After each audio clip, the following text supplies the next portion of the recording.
Hello everyone, welcome back to this सिनी video. साथियों, आप सभी का स्वागत है इस कंप्लीट रिवीजन सीरीज पर्यावरण और पारिस्थितिकी।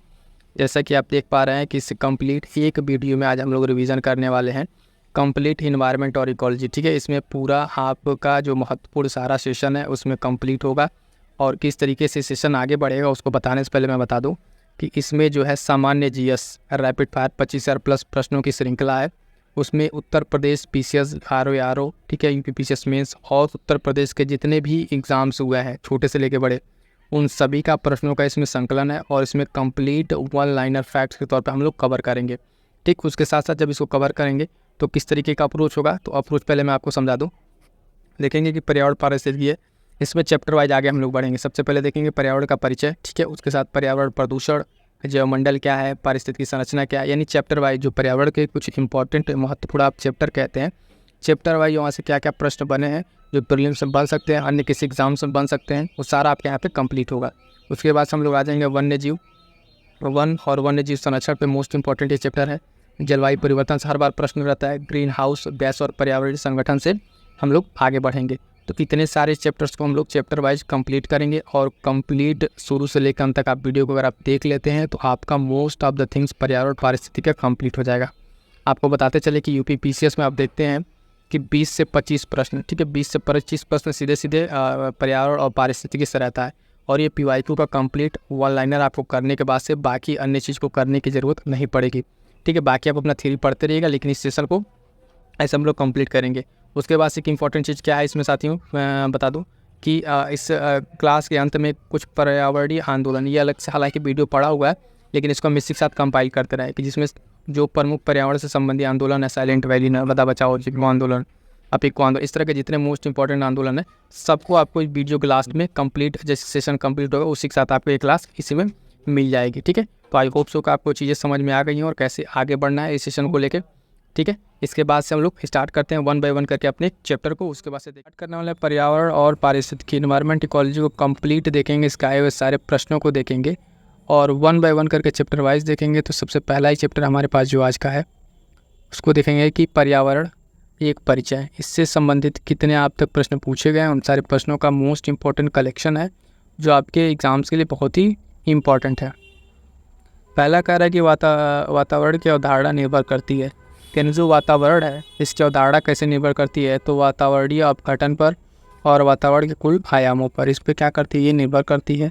ठीक है, तो वातावरण के बारे में छोटी सी जानकारी। अगला सतत विकास लक्ष्य जो SDG 2030 तक प्राप्त करने का लक्ष्य नहीं है। ठीक है, तो एक लक्ष्य ऐसा है जो अभी 30 तक प्राप्त करने का नहीं है, तो अंतरिक्ष अनुसंधान क्या है साथियों, अंतरिक्ष अनुसंधान की बात करेंगे तो ये एक SDG लक्ष्य है जो सतत विकास का लक्ष्य है, जो 2030 तक प्राप्त करने का लक्ष्य नहीं है। एक इम्पॉर्टेंट है कि भारत सरकार का पर्यावरण परिरक्षण, ठीक है, संरक्षण का जो अधिनियम पारित किया गया था वो कब पारित किया गया था, तो सन 1986 ईस्वी में। कब, 1986 ईस्वी में पारित किया गया था, मोस्ट इंपॉर्टेंट है। और ये जो यहाँ पे प्रश्न है इन सब का आपको क्रक्स शॉर्ट नोट्स अलग से आपको प्रोवाइड करा दिया गया, टेलीग्राम ज्वाइन करके नोट कर लीजिएगा, डाउनलोड कर लीजिएगा। अगला है जैविक एवं अजैविक, क्या है, जैविक एवं अजैविक संगठकों के मध्य बिचौलिए का कार्य करता है कौन, अपघटक या नियोजक। मानव क्रियाओं से प्रभावित होता है तो ये वातावरण है, जो एटमॉस्फेयर है आपका वो प्रभावित होता है। ठीक, विश्व पर्यावरण दिवस मनाया जाता है तो 5 जून को, ठीक है, 5 जून को मनाया जाता है। ये स्टैटिक भी है, तो जब मनाया जाता है तो उस टाइम इसकी थीम भी, जिस वर्ष आप एग्ज़ाम दे रहे हैं जिस टाइम, उस वर्ष का देख के आपको इस वर्ष की थीम भी ध्यान रखना होगा। अगला पॉइंट है कि राजीव गांधी पर्यावरण पुरस्कार दिया जाता है, किस फील्ड में दिया जाता है, तो स्वच्छ प्रौद्योगिकी एवं विकास के लिए दिया जाता है। ठीक है, इंपॉर्टेंट पुरस्कार है ये राजीव गांधी पर्यावरण पुरस्कार।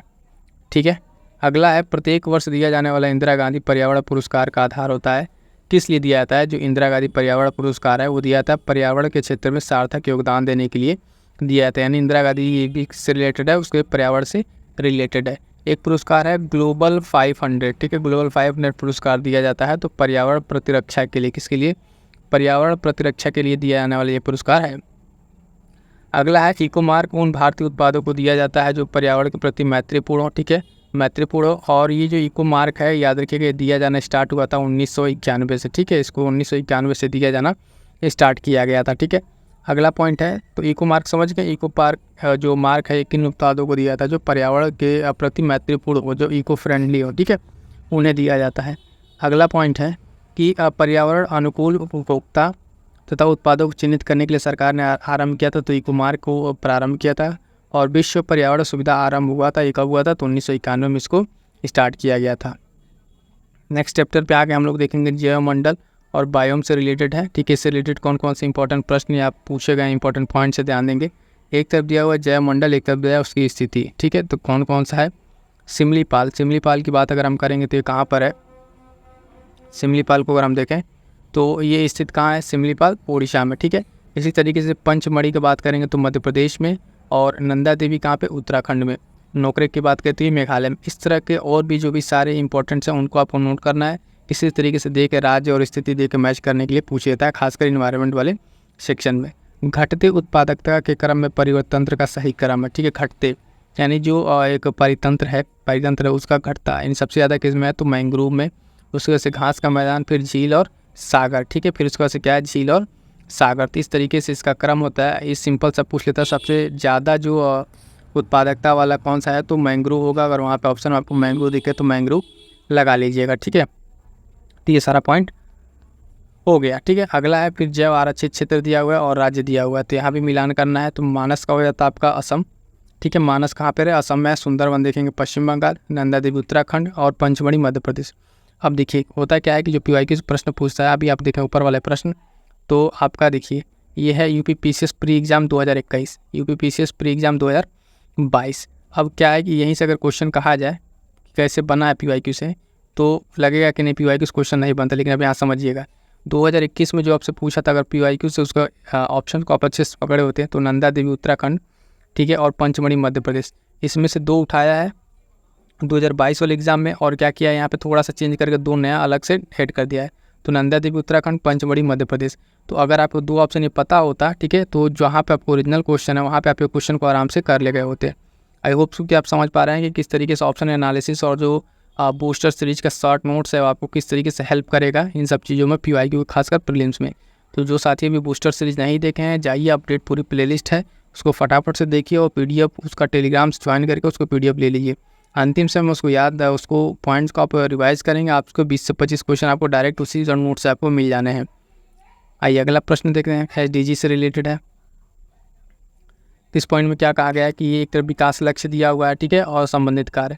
तो SDG 10 क्या कहता है, असमानताओं में कमी के बारे में बात करता है। सतत विकास लक्ष्य 10 जो है, 13 जो है जलवायु क्रिया के बारे में बात करता है, और 14 जो है पानी के नीचे जीवन के बारे में बात करता है। 15 के बारे में बात करें तो ज़मीन पर जीवन के बारे में बात करता है।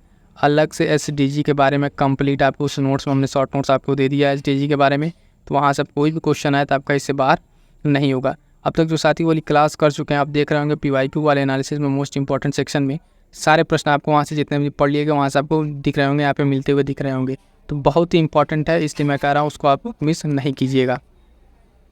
पादप प्लवक जो है अधिकता में वृद्धि करते हैं लिम्नेटिक क्षेत्र में। कहाँ पर, लिम्नेटिक क्षेत्र में।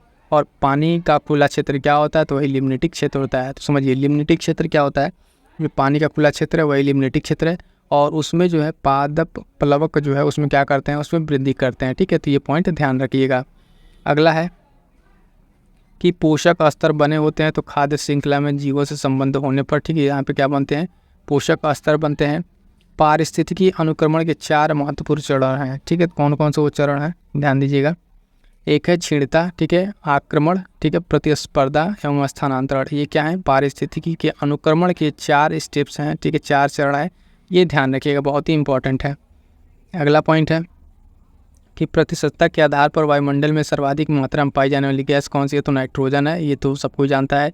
पारिस्थितिकी एवं आप देखेंगे पारिस्थितिकी तंत्र, इकोलॉजी और इकोसिस्टम। ठीक है, इसमें क्या आप सर्वप्रथम इकोसिस्टम शब्द किसने दिया, तो टैंसले ने, एजी टैंसले आप देखेंगे यहाँ पे इन्होंने दिया था।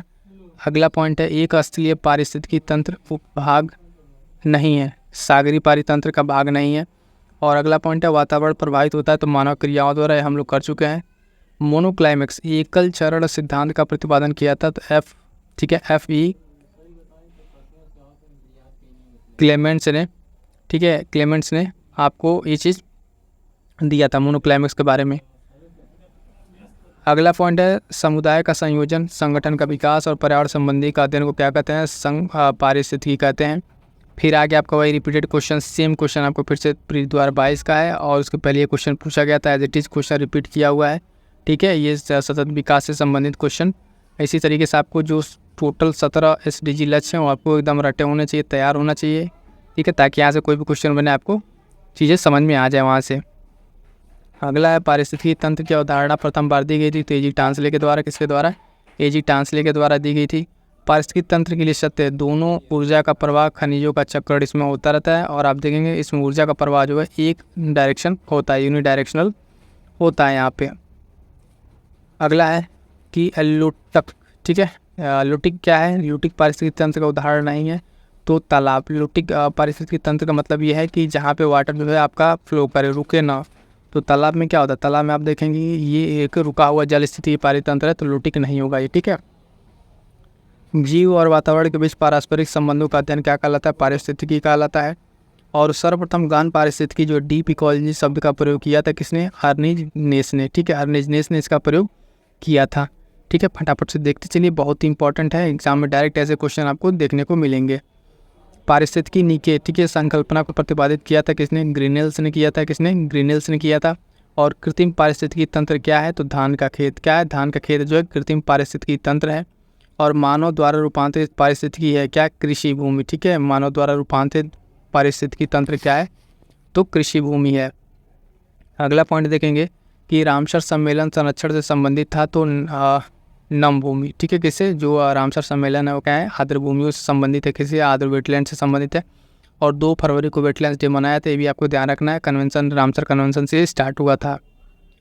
अगला पॉइंट है कि वह वृक्ष जो पारिस्थितिकी मित्र नहीं है। ठीक है, पारिस्थितिकी के लिए संकट माना जाता है, मित्र नहीं है तो एक यहाँ पे यूकलिप्टिस है। यूकलिप्टिस जो है इसको या तो पारिस्थितिकी का मित्र मत कहिए।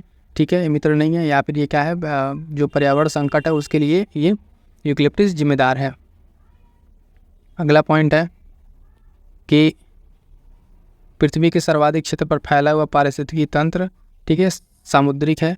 और विश्व का सबसे बड़ा पारिस्थितिकी तंत्र क्या है? तो समुद्री है। ठीक है, सबसे बड़ा पारिस्थितिकी तंत्र की अगर हम बात करेंगे साथ ही क्या हो जाएगा? समुद्र हो जाएगा। अगला पॉइंट है पारिस्थितिकी तंत्र की जैव विविधता की बढ़ोतरी के लिए उत्तरदायी नहीं है तो पोषण स्तरों की कम संख्या। क्या है? पोषण स्तरों की कम संख्या इस पर कोई इम्पैक्ट नहीं करेगी। जो पारिस्थितिकी तंत्र है उसकी जैव विविधता बढ़ोतरी के लिए। प्रवाल विरंजक निरंजन के लिए सर्वाधिक महत्वपूर्ण कारक क्या है? तो वैश्विक ऊष्मन, यानी जो कोरल ब्लीचिंग होती है उसके लिए सबसे ज़्यादा क्या है? ग्लोबल वार्मिंग है रिस्पॉन्सिबल है। तो वही वाला पॉइंट यहाँ पे कह रहा है। पारिस्थितिकी संतुलन बिगड़ता है, कब बिगड़ता है? लकड़ी के काटने पे, यानी वनों के कटान से आप देखेंगे पारिस्थितिकी संतुलन बिगड़ने लगता है। ठीक है, वनों का ज़्यादा कटान है ना, ये क्या है? पारिस्थितिकी डिसबैलेंस का एक सबसे बड़ा उदाहरण है। जैव द्रव्यमान वार्षिक उत्पादन न्यूनतम होता है कब? गहरे सागर में। गहरे सागर में आपको क्या होगा? सबसे न्यूनतम मिलेगा। अगला पॉइंट है पारिस्थितिकी स्थायी मित्र विहिता या नारा है चिपको आंदोलन का। ठीक है, चिपको आंदोलन किससे रिलेटेड रहता है? तो पारिस्थितिकी स्थिति का लेकर खासकर पेड़ों की कटाई को रोकने के लिए चिपको आंदोलन स्टार्ट किया गया था। पारिस्थितिकी पदछाप के माप की इकाई क्या है? भूमंडलीय हेक्टर। और झील पारिस्थितिकी पोषक तत्वों के प्रचुरण प्रक्रिया को कहते हैं यूट्रोफिकेशन। यूट्रोफिकेशन क्या है कि झील हो या उस तरह का पारिस्थितिकी तंत्र हो, उसमें क्या होता है कि पोषक तत्वों की मात्रा को उसमें इंक्रीज कर जाती है। उसके इंक्रीज करने के साथ उसमें क्या होता है? ऑक्सीजन की डिमांड जो है, बायोलॉजिकल ऑक्सीजन डिमांड जो है वो कम हो जाती है। ठीक है, सारा का सारा पोषण ही ऑक्सीजन ले लेता है तो जिससे वहाँ पे जीव क्या होते हैं? मरने लगते हैं। नेक्स्ट चैप्टर है कि पारिस्थितिकी तंत्र के प्रकार और उसके पदार्थों का संरक्षण। चौथा चैप्टर यहाँ पे इसके रिलेटेड जो भी पॉइंट उसको देखते हैं फटाफट से। कह रहा है कि इसमें कि वह प्राकृतिक देश जिसे बड़े शिकारों की भूमि के नाम से जाना जाता है तो उष्णकटिबंधीय सवाना प्रदेश। क्या है ये? उष्णकटिबंधीय सवाना प्रदेश है जिसको जो है जाना जाता है, बड़े शिकारों की भूमि के नाम से जाना जाता है। अगला है कि जैव पारिस्थितिकी सबसे समृद्ध होता है तो उष्णकटिबंधीय क्षेत्रों में। कहाँ पे? उष्णकटिबंधीय क्षेत्रों में सबसे ज़्यादा समृद्ध होता है। नेक्स्ट पॉइंट है कि पारिस्थितिकी तंत्र के जैविक घटकों में उत्पादक घटक है। क्या है? तो हरे पौधे उसमें क्या है? उत्पादक हैं। पारिस्थितिकी निकाय में ऊर्जा का प्राथमिक स्रोत क्या है? तो सौर ऊर्जा है। उसके बाद अगला पॉइंट है कि खाद्य श्रृंखला जो फूड चेन में मानव क्या है? प्राथमिक तथा द्वितीयक उपभोक्ता दोनों है। तो जिस तरीके से आप देखेंगे खाद्य फूड श्रृंखला जब बनती है तो उसमें मानव का भी एक जगह पे उसका रोल देखते हैं। तो वो क्या होता है? उस फूड चेन में कई जगह प्राथमिक और द्वितीयक दोनों उपभोक्ता के रूप में ये आपको दिखाई देता है। पारिस्थितिकी तंत्र में उच्चतम पोषण स्तर किसमें होता है? तो सर्वाहारी में होता है। और पारिस्थितिकी तंत्र में जैव तथा अजैव जगतों के बीच मध्यस्थ की भूमिका निभाता है। तो कौन निभाता है? बीयोजक। ये बीयोजक जो है क्या करता है? पारिस्थितिकी तंत्र में जैव तथा अजैव जो जगत हैं उनके बीच में ये भूमिका, मध्यस्थ की भूमिका निभाता है। अगला पॉइंट है कि जलवायु पर्यावरण में DDT सांद्रण के आकलन के आधार पर आहार श्रृंखला पर स्तर के अनुक्रम में बढ़ता है। तो जल पादप, घोंघा, मछली और पक्षी, ये इनका क्रम है। ये क्रम थोड़ा सा ध्यान रखिएगा किस तरीके से क्रम बदल रहा है। अगला एक बहुत ही इंपॉर्टेंट पॉइंट है, देखिए कई बार एग्जाम्स में पूछा हुआ है। ठीक है, पॉइंट कह रहा है कि पारिस्थितिकी तंत्र में तत्वों के चक्र को क्या कहते हैं? तो जैव भू रसायन चक्र। क्या कहते हैं? जैव भू रसायन चक्र। कितनी बार ये पूछा हुआ है, बहुत ही इंपॉर्टेंट है, इसको अच्छे से याद रखिएगा। सौर ऊर्जा की सबसे महत्वपूर्ण भूमिका क्या है? तो ऑक्सीजन चक्र में। कहाँ पे? ऑक्सीजन चक्र में जो है सौर ऊर्जा की सबसे महत्वपूर्ण भूमिका देखने को मिलती है। अगला पॉइंट है पारिस्थितिकी तंत्र में ऊर्जा का पिरामिड सदैव होता है। तो सीधा होगा। कैसा होगा? सदैव सीधा होगा। अधिकतम कुशलतापूर्वक जो है सौर ऊर्जा को रासायनिक ऊर्जा में परिवर्तित करता है। तो क्लोरेला। ये पॉइंट याद रखिएगा, इंपॉर्टेंट है। ठीक है, क्लोरेला का नाम याद रखिए। क्या है क्लोरेला? ये क्या करता है कि जो है सौर ऊर्जा को रासायनिक ऊर्जा में बहुत अच्छे तरीके से क्या करता है? परिवर्तित करता है।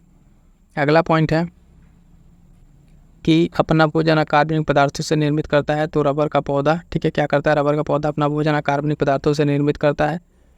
जिस पारिस्थितिकी तंत्र में पौधों का जैविक पदार्थ अधिकतम है वो क्या है? उष्णकटिबंधीय वर्षावन। क्या है? उष्णकटिबंधीय वर्षावन।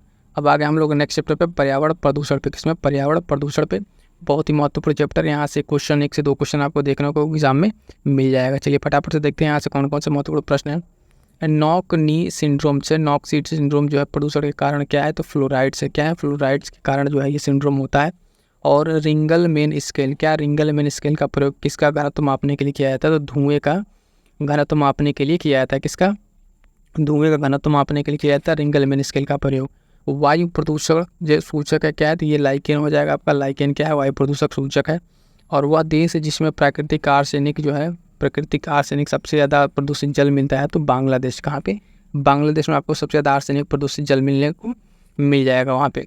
BOD बायोलॉजिकल ऑक्सीजन डिमांड मापक होता है जल में उपस्थित ऑक्सीजन का। जो जितना बायोलॉजिकल ऑक्सीजन डिमांड जो है ये क्या आता है? जल में कितनी ऑक्सीजन की मात्रा उसकी ये बारे में उसका ये मापक है।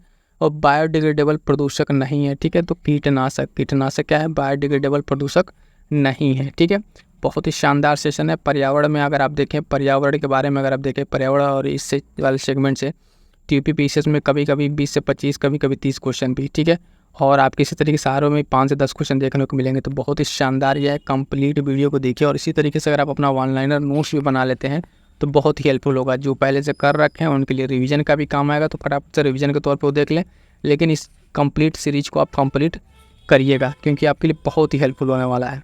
बायोलॉजिकल ऑक्सीजन डिमांड क्या कह रहा है? बायोलॉजिकल ऑक्सीजन डिमांड किसके लिए एक मानक मानदंड है? तो जलीय पारिस्थितिक तंत्र के प्रदूषण की जाँच के लिए। जितना अगर प्रदूषण नहीं होगा तो उस हिसाब से बायोलॉजिकल ऑक्सीजन डिमांड क्या होगी? वहाँ पर इतना ज़्यादा नहीं होगी। जल रोकथाम प्रदूषण नियंत्रक अधिनियम बनाया गया 1974 में। इसे ध्यान दीजिएगा साथियों कि इस तरीके से जितने भी रोकथाम नियंत्रक अधिनियम है उन सबकी एक लिस्ट बना के अलग से PDF आपको प्रोवाइड कर दी गई है। और उसका एक वीडियो भी पड़ा हुआ है जिसमें आपको कंप्लीट इस तरीके के सारे डेट जो हैं पर्यावरण के आपको एक जगह मिल जाएंगे, जो आपके लिए एग्जाम के लिए बहुत ही महत्वपूर्ण है। वायु प्रदूषक से संबंधित नहीं है। ठीक है, क्या संबंध नहीं है? तो यूट्रोफिकेशन। क्या है ये? यूट्रोफिकेशन जल प्रदूषण से संबंधित है, जबकि ये वायु प्रदूषण से संबंधित नहीं है। कोयला, पेट्रोल, डीजल आदि का दहन जो है इसका मूल स्रोत क्या है? तो वायु प्रदूषण करता है ये। भारत के बड़े नगरों में वो वायु प्रदूषण का सबसे बड़ा स्रोत क्या है? तो परिवहन खंड। क्या है? परिवहन जो है वो सबसे बड़ा क्या है? प्रदूषण का स्रोत देखने को मिलता है। बादल के जो है जल और सल्फर डाइऑक्साइड के मध्य प्रतिक्रिया के फलस्वरूप क्या होती है? तो अम्ल वर्षा यानी एसिडी रेन के लिए अगर पूछे आपसे कौन सा रिस्पॉन्सिबल होता है तो सल्फर डाइऑक्साइड और उसके साथ जल। ठीक है, ये क्या होते हैं? किसके लिए रिस्पॉन्सिबल होता है? अम्ल वर्षा के लिए रिस्पॉन्सिबल होते हैं।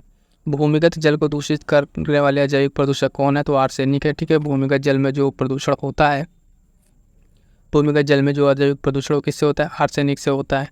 ठीक, अगला पॉइंट देखेंगे कि यदि जल प्रदूषण इसी गति से होता रहा तो अंततः क्या होगा कि अंत में क्या होगा कि जलीय जीवन के लिए ऑक्सीजन अणु अनुपलब्ध हो जाएंगे। अगर इसी तरीके से जल प्रदूषण होता रहा तो क्या होगा? ऑक्सीजन आपके लिए अनअवेलेबल हो जाएगा।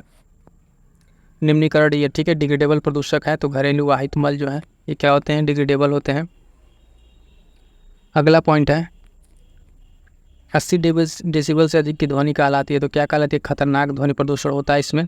और धूल प्रदूषण रोकने के लिए उपयुक्त वृक्ष कौन सा है, तो सीता और अशोक का। क्या सीता और अशोक, सीता अशोक की जो वृक्ष है यह क्या करेगा, धूल प्रदूषण को रोकने के लिए उपयुक्त वृक्ष के रूप में जाना जाता है। अधिकतम ध्वनि प्रदूषण जो है उसका कारण क्या है, तो जेट उड़ान। क्या है, जेट उड़ान से अधिकतम आपको देखेंगे ध्वनि प्रदूषण होता है। और मानव जनित पर्यावरणीय प्रदूषण को क्या कहते हैं, तो एंथ्रोपोजेनिक कहते हैं। क्या कहते हैं, एंथ्रोपोजेनिक कहते हैं। ठीक है, मानव जनित पर्यावरणीय प्रदूषण को। जैव अपघटनीय प्रदूषक क्या है, तो सीवेज से जो निकलता है वो जैव अपघटनीय प्रदूषक है। नेक्स्ट पॉइंट है कि वाहनों से निकलने वाली हानिप्रद गैसों को नियंत्रित करने के लिए बनाए जाते हैं, तो यूरो नॉर्म्स बनाए जाते हैं। और न्यूनतम पर्यावरण प्रदूषण कौन उत्पन्न करता है, तो ये हाइड्रोजन है, जो हम सभी जानते हैं। ठीक है, हाइड्रोजन क्या करता है, सबसे कम पर्यावरण प्रदूषण करता है। अगला पॉइंट है कि उर्वरक के अत्यधिक प्रयोग से क्या होगा, उर्वरक के अधिक प्रयोग से होगा मृदा, जल तथा वायु प्रदूषण, तीनों होगा एक साथ। भारत का सर्वाधिक प्रदूषित नगर कौन सा है, 2019 के अनुसार गाजियाबाद है। IQ एयर इंडेक्स के अनुसार 2019 में गाजियाबाद था। स्वचालित वाहनों से निर्वात जो सबसे अविषालु धातु प्रदूषक क्या है, लेड है। ठीक, और जैव निम्नकरणीय क्या है, फिर वही सीवेज हो जाएगा। प्रदूषण संकेतक का पौधा कौन सा है, तो लाइकेन है। फिर लाइकेन है, 2 जगह लाइकेन है, जो वायु प्रदूषक के सूचक के रूप में काम करता है। तो क्या है, ये वाला पॉइंट आपका लाइकेन हो जाता है।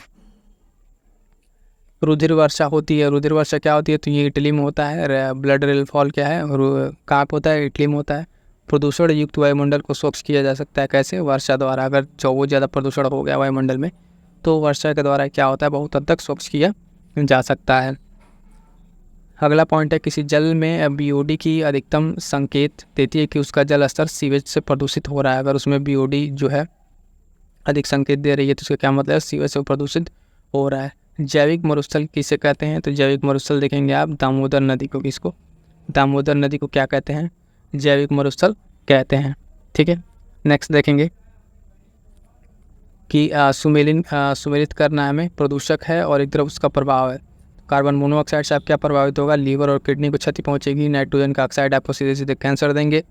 और धूल के कण आप क्या होंगे, स्वास्थ्य संबंधी रोग देंगे। शीशा से क्या होगा, केंद्रीय नर्वस सिस्टम जो सेंट्रल नर्वस सिस्टम है वो क्या होगा, डिस्टर्ब होगा। तो चारों पॉइंट याद रखिएगा, अलग अलग जगह पे अलग अलग तरीके से यहाँ से क्वेश्चन पूछा हुआ है।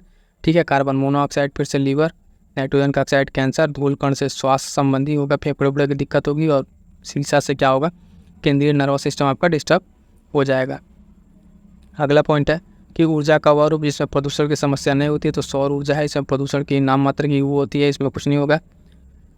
NAQI से तात्पर्य क्या है, नेशनल एयर क्वालिटी इंडेक्स। ठीक है, नेशनल एयर क्वालिटी इंडेक्स यही बताता है कि कौन सा सबसे प्रदूषित शहर है और कौन सा नहीं। झीलों में पोषक तत्वों की प्रचुरता क्या कहलाती है, यूट्रोफिकेशन। हमें पहले देख चुके हैं कि जब उसमें क्या होता है, पोषक तत्वों की मात्रा बढ़ जाती है तो यूट्रोफिकेशन होता है। और क्या होता है, बायोलॉजिकल ऑक्सीजन डिमांड क्या होता है, बढ़ जाती है, उसमें बहुत ज़्यादा ऑक्सीजन कम होने लगता है। क्लियर है। अगला चैप्टर है कि जैव विविधता एवं उसका संरक्षण, बायोडाइवर्सिटी और उसका कंजर्वेशन, उससे रिलेटेड कौन कौन से महत्वपूर्ण प्रश्न है। तो इसमें पहला देखेंगे, पहला पॉइंट क्या कह रहा है, बहुत इंपॉर्टेंट पॉइंट यहाँ से भी निकल के आएंगे जो एग्जाम्स के लिए इंपॉर्टेंट है। सतपुड़ा राष्ट्रीय उद्यान में स्थित है क्या है, तो धूपगढ़ चोटी कहाँ पे स्थित है, सतपुड़ा राष्ट्रीय उद्यान में। भारत में एक जैव विविधता हॉटस्पॉट माना जाता है, तो पश्चिमी घाट को, किसको, पश्चिमी घाट को माना जाता है। वह पदार्थ जो जैव निम्नकरणीय है, तो ऊन, इसमें से ऊन ऑप्शन दिया होगा तो उसमें से क्या हो जाएगा, एक ऑप्शन आपका ऊन हो जाएगा। पर्यावरण के लिए जो खतरा है, तो ये वृक्ष हम देख चुके हैं, यूकलिप्टिस है। भारत में जैव विविधता का हॉटस्पॉट है, तो भारत में म्यांमार क्षेत्र, कौन सा, भारत में म्यांमार क्षेत्र है। अगला पॉइंट है कि एक बायोस्फीयर रिजर्व जो भारत के 3 राज्यों में फैला हुआ है, कौन सा है, नीलगिरी। ठीक है, नीलगिरी आप देखेंगे कहाँ पर है ये, तो भारत के आप इस वाले पोर्शन में देखेंगे यहाँ पर केरल, ठीक है, कर्नाटक और तमिलनाडु तीनों के जंक्शन पे वाला नीलगिरी वाला पोर्शन आपको यहाँ देखने को मिलेगा। खाद्य श्रृंखला में जैविक आवर्धन का कारण क्या होता है, तो कीटनाशक होता है। क्या होता है, कीटनाशक होता है। अगला पॉइंट देखेंगे कि वह जीव समूह जिसकी सर्वाधिक जैव विविधता होती है, तो कवक कौन सा है, कवक है जिसकी सब सर्वाधिक जैव विविधता होती है। अगला पॉइंट है कि जैव विविधता के ह्रास के लिए सर्वाधिक महत्वपूर्ण कारक है, तो कौन, प्राकृतिक वनों का विनाश जो है आप देखेंगे सर्वाधिक महत्वपूर्ण कारक में से एक होता है, जिसकी वजह से आप देखेंगे सबसे ज़्यादा बायोडाइवर्सिटी लॉस होता है। भारत का बायोडाइवर्सिटी हॉटस्पॉट नहीं है, तो विंध्यन रेंज ये आपका बायोडाइवर्सिटी हॉट नहीं है। भारत में 4 बायोडाइवर्सिटी हॉटस्पॉट है। ठीक है, पश्चिमी घाट है, ठीक है, सुंडरलैंड वाला क्षेत्र है, और उसके साथ साथ हिमालयन क्षेत्र है, और उसके साथ साथ आपका श्रीलंका भी उसमें थोड़ा सा आ जाता है। पर्यावरण के संदर्भ में भारत में पाए जाने वाला हॉटस्पॉट है पूर्वी हिमालय श्रृंखला, पश्चिमी घाट, ठीक है। ये सारी चीज़ें आप देखते हैं। भारत में जैव विविधता की दृष्टि से संतृप्त क्षेत्र कौन सा? तो पश्चिमी घाट। और सर्वाधिक जो जैव विविधता पाई जाती है तो कहाँ पे? वही शांत घाटी में। कहाँ पे? शांत घाटी में पाई जाती है। अगला पॉइंट इंपॉर्टेंट है, विलुप्त के संकट के ग्रस्त जो जीव जंतु उनसे संबंधित रेड डाटा बुक, यानी रेड डाटा बुक क्या करता है? इन सबकी क्या करता है? लिस्टिंग करके रखा रहता है। भारतीय संसद द्वारा जैव विविधता अधिनियम, ठीक है, जैव विविधता अधिनियम कब पारित किया गया? दिसंबर 2002 में। कुछ ऐसे अधिनियम हैं जैसे पर्यावरण संरक्षण अधिनियम, ठीक है, जल प्रदूषण अधिनियम, जैव विविधता अधिनियम, ठीक है, टाइगर रिजर्व और वन अधिनियम संरक्षण। इन सबको आप एक जगह पॉइंट करके हमने क्लास में ले लिया है, इसको एक जगह आप डिस्कस करके नोट बना लीजिएगा। राष्ट्रीय जैव विविधता अथॉरिटी का मुख्यालय स्थित है कहाँ पर? चेन्नई में। राष्ट्रीय जैव विविधता अथॉरिटी, राष्ट्रीय जैव विविधता अथॉरिटी का मुख्यालय कहाँ स्थित है? तो चेन्नई में स्थित है। अगला है, जैव विविधता को अधिक संकट है किससे? प्राकृतिक निवास। ये बताएं कि उनके जो वनस्पति विनाश है उससे ज़्यादा सबसे ज़्यादा संकट है। अगला पॉइंट है, जैव विविधता के ह्रास का मुख्य कारण, तो प्राकृतिक आवास का विनाश। और ब्रह्म कमल प्राकृतिक रूप से पाया जाता है तो फूलों की घाटी में। कहाँ पाया जाता है? फूलों की घाटी में से पाया जाता है। अगला पॉइंट है, संयुक्त राष्ट्र के जैव विविधता दशक के रूप में घोषित किया गया था, तो 2011 से 2020 को घोषित किया गया था। अब यहाँ देखेंगे चैप्टर 7 जो है ग्रीन हाउस गैस और उनका प्रभाव, ठीक है, इससे रिलेटेड ये पर्यावरण का भी चैप्टर है। यहाँ पे देखेंगे यहाँ से कौन कौन से प्रश्न अब तक पूछे गए, उन सारे प्रश्नों को देखेंगे 1 बाय 1 करके, ठीक है। तो चलिए पहला पॉइंट देखते हैं। कह रहा है कि वायुमंडल में उपस्थित गैस के कारण पीतल फीका पड़ जाता है, तो कौन सी वो गैस है जिसके कारण ये सब चीज़ें हो रही हैं? ठीक है, तो हाइड्रोजन सल्फाइड, ठीक है। हाइड्रोजन सल्फाइड क्या करता है? आप देखेंगे कि ये एक ऐसा गैस है जिसकी वजह से इसकी उपस्थिति के कारण पीतल का रंग जो है क्या पड़ जाता है? पीतल फीका पड़ जाता है, हाइड्रोजन सल्फाइड। कह रहा है कि हरित गृह गैस नहीं, यानी कौन? ग्रीन हाउस गैस नहीं है। ऑप्शन दिया था उसमें से आप देखेंगे आर्गन क्या है? ये ग्रीन हाउस गैस नहीं है। ग्रीन हाउस गैस आप देखेंगे मेनली तौर पे आप कौन कौन सा है? कार्बन डाइऑक्साइड, ठीक है, मीथेन, इस तरह की गैसें जो आती हैं इसमें आती हैं। अभी आगे चल को भी देखने को हमको मिलेगा। एक भौगोलिक इकाई जो पानी को इकट्ठा करती है, भंडारण करती है और पानी छोड़ती है, उससे कहते हैं, तो उसे कहते हैं जल विभाजक। क्या कहते हैं साथियों? उसको कहते हैं जल विभाजक, उसको कहते हैं, ठीक है। जितना यहाँ पे आपको कराया जा रहा है ध्यान दीजिएगा कि ये यूपीपीसीएस और आरओ के लिए कंप्लीट इतना रहेगा, इनफ इतना आप कीजिए, और उसके साथ अपने आप के जो खुद के नोट्स है उसके ऊपर रिवाइज कर लेंगे। आपका क्वेश्चन इन्वायरमेंट का गलत नहीं होगा, यहीं से घूम फिर के क्वेश्चन बनते हैं, इसलिए पीवाई की बहुत ही इंपॉर्टेंट है। अच्छे से कीजिएगा, एक एक पॉइंट देखते हुए कीजिएगा। धुआं में आंखों को प्रभावित करने वाला शक्तिशाली उत्तेजक होता है क्या? जो धुआं जब आंखों में जलन देने लगता है तो उसमें क्या ऐसा रहता है? तो PN रहता है, पैन रहता है, यानी पेरोक्सी एसिटाइल नाइट्रेट रहता है। क्या रहता है? पेरोक्सी एसिटाइल नाइट्रेट उसमें पाया जाता है, जिसकी वजह से आँखों में जब धुआं लगता है तो वो जलन पैदा करता है। धान के खेतों में दीमक की बाम्बी से उत्सर्जित होता है, तो कौन सा? मीथेन गैस यहाँ से उत्सर्जित होता है। दोनों जगह से होगा। ये जब क्वेश्चन पूछा गया था उस टाइम धान के खेत का भी ऑप्शन था, दीमक की बाम्बी भी था, तो आप ऑप्शन ए और बी दोनों होगा, क्योंकि वहाँ दोनों जगह से आपको मीथेन देखने को मिल जाएगा। हरित गृह प्रभाव क्या है? तो वैश्विक ताप में वृद्धि, यानी जो टेम्परेचर का इंक्रीज है, टेम्परेचर का बढ़ना, तापमान का बढ़ना ही क्या है? हरित गृह प्रभाव, ग्लोबल वार्मिंग है। ग्लोबल वार्मिंग को कम करने तो प्रयत्न के लिए देशों के बीच एक समझौता हुआ है। कौन सा समझौता? बहुत ही महत्वपूर्ण समझौता, क्योटो प्रोटोकॉल, ठीक है। ये क्योटो प्रोटोकॉल क्या है? कार्बन डाइऑक्साइड उत्सर्जन से रिलेटेड है। जब हम पर्यावरण समझौता बताएंगे उस वाले चैप्टर में इसको कंप्लीट डिटेल में देखेंगे। यहाँ पे इतना याद रखिएगा, ग्लोबल वार्मिंग से रिलेटेड जो समझौता है क्योटो प्रोटोकॉल में बात की गई है।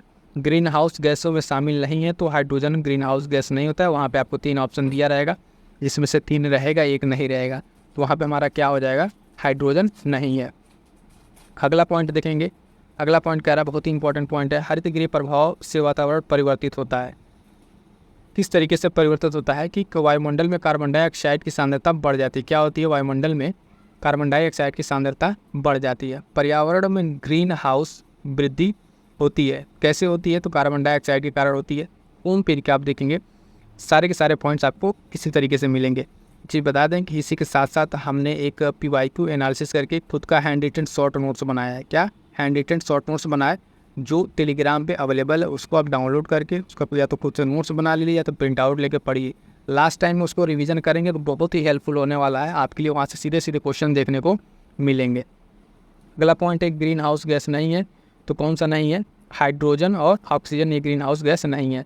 सार्वत्रिक तापमान उत्पन्न करने में योगदान नहीं करता है, तो सल्फर तथा नाइट्रोजन का ऑक्साइड, ये क्या करते हैं, ये तापमान उत्पन्न करने में मदद नहीं करते हैं। अगला पॉइंट है कि वैश्विक तापमान के लिए सर्वाधिक उत्तरदायी गैसें कौन, यानी ग्रीन हाउस गैसों की बात कर रहा है तो कार्बन डाइऑक्साइड और मीथेन। कौन सा, कार्बन डाई और ऑक्साइड जो है, और इसके साथ साथ मीथेन जो है, ये टॉप क्लास पे हैं किसमें, वैश्विक किसके लिए, तापन के लिए। भूमंडलीय तापन का कारण क्या है, तो वही कार्बन डाइऑक्साइड गैस की वृद्धि, जिसकी वजह से ग्लोबल वार्मिंग हो रही है। अगला पॉइंट है वायुमंडल में मीथेन उत्सर्जन का एक स्रोत क्या है, तो आर्द्र भूमियाँ, जो वेटलैंड्स हैं जहाँ पे मीथेन बनती है, देखेंगे वहाँ से। तो क्या होता है, वायुमंडल में जो है मीथेन कहाँ से उत्सर्जित होता है, आर्द्र भूमियों से उत्सर्जित होता है।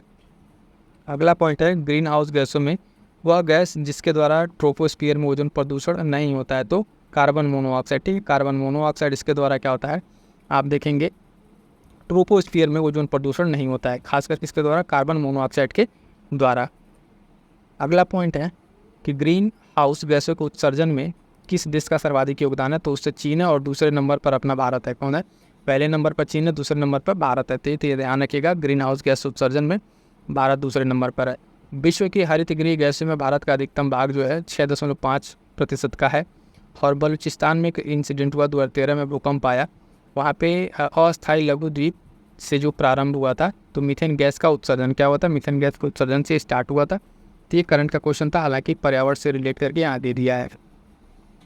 अगला पॉइंट है मैनचेस्टर विश्वविद्यालय के वैज्ञानिकों ने भू अभियंत्रण तथा पैसिफिक सागर के ऊपर चमकीले बादल उत्पन्न कर ग्लोबल वार्मिंग बढ़ने पर रोक लगाने का सुझाव दिया। इसका लिए किसका छिड़काव किया था, तो सिल्वर लवण का। किसका, सिल्वर लवण का छिड़काव करके सब चीज़ें बनाई जाती हैं। क्लियर है।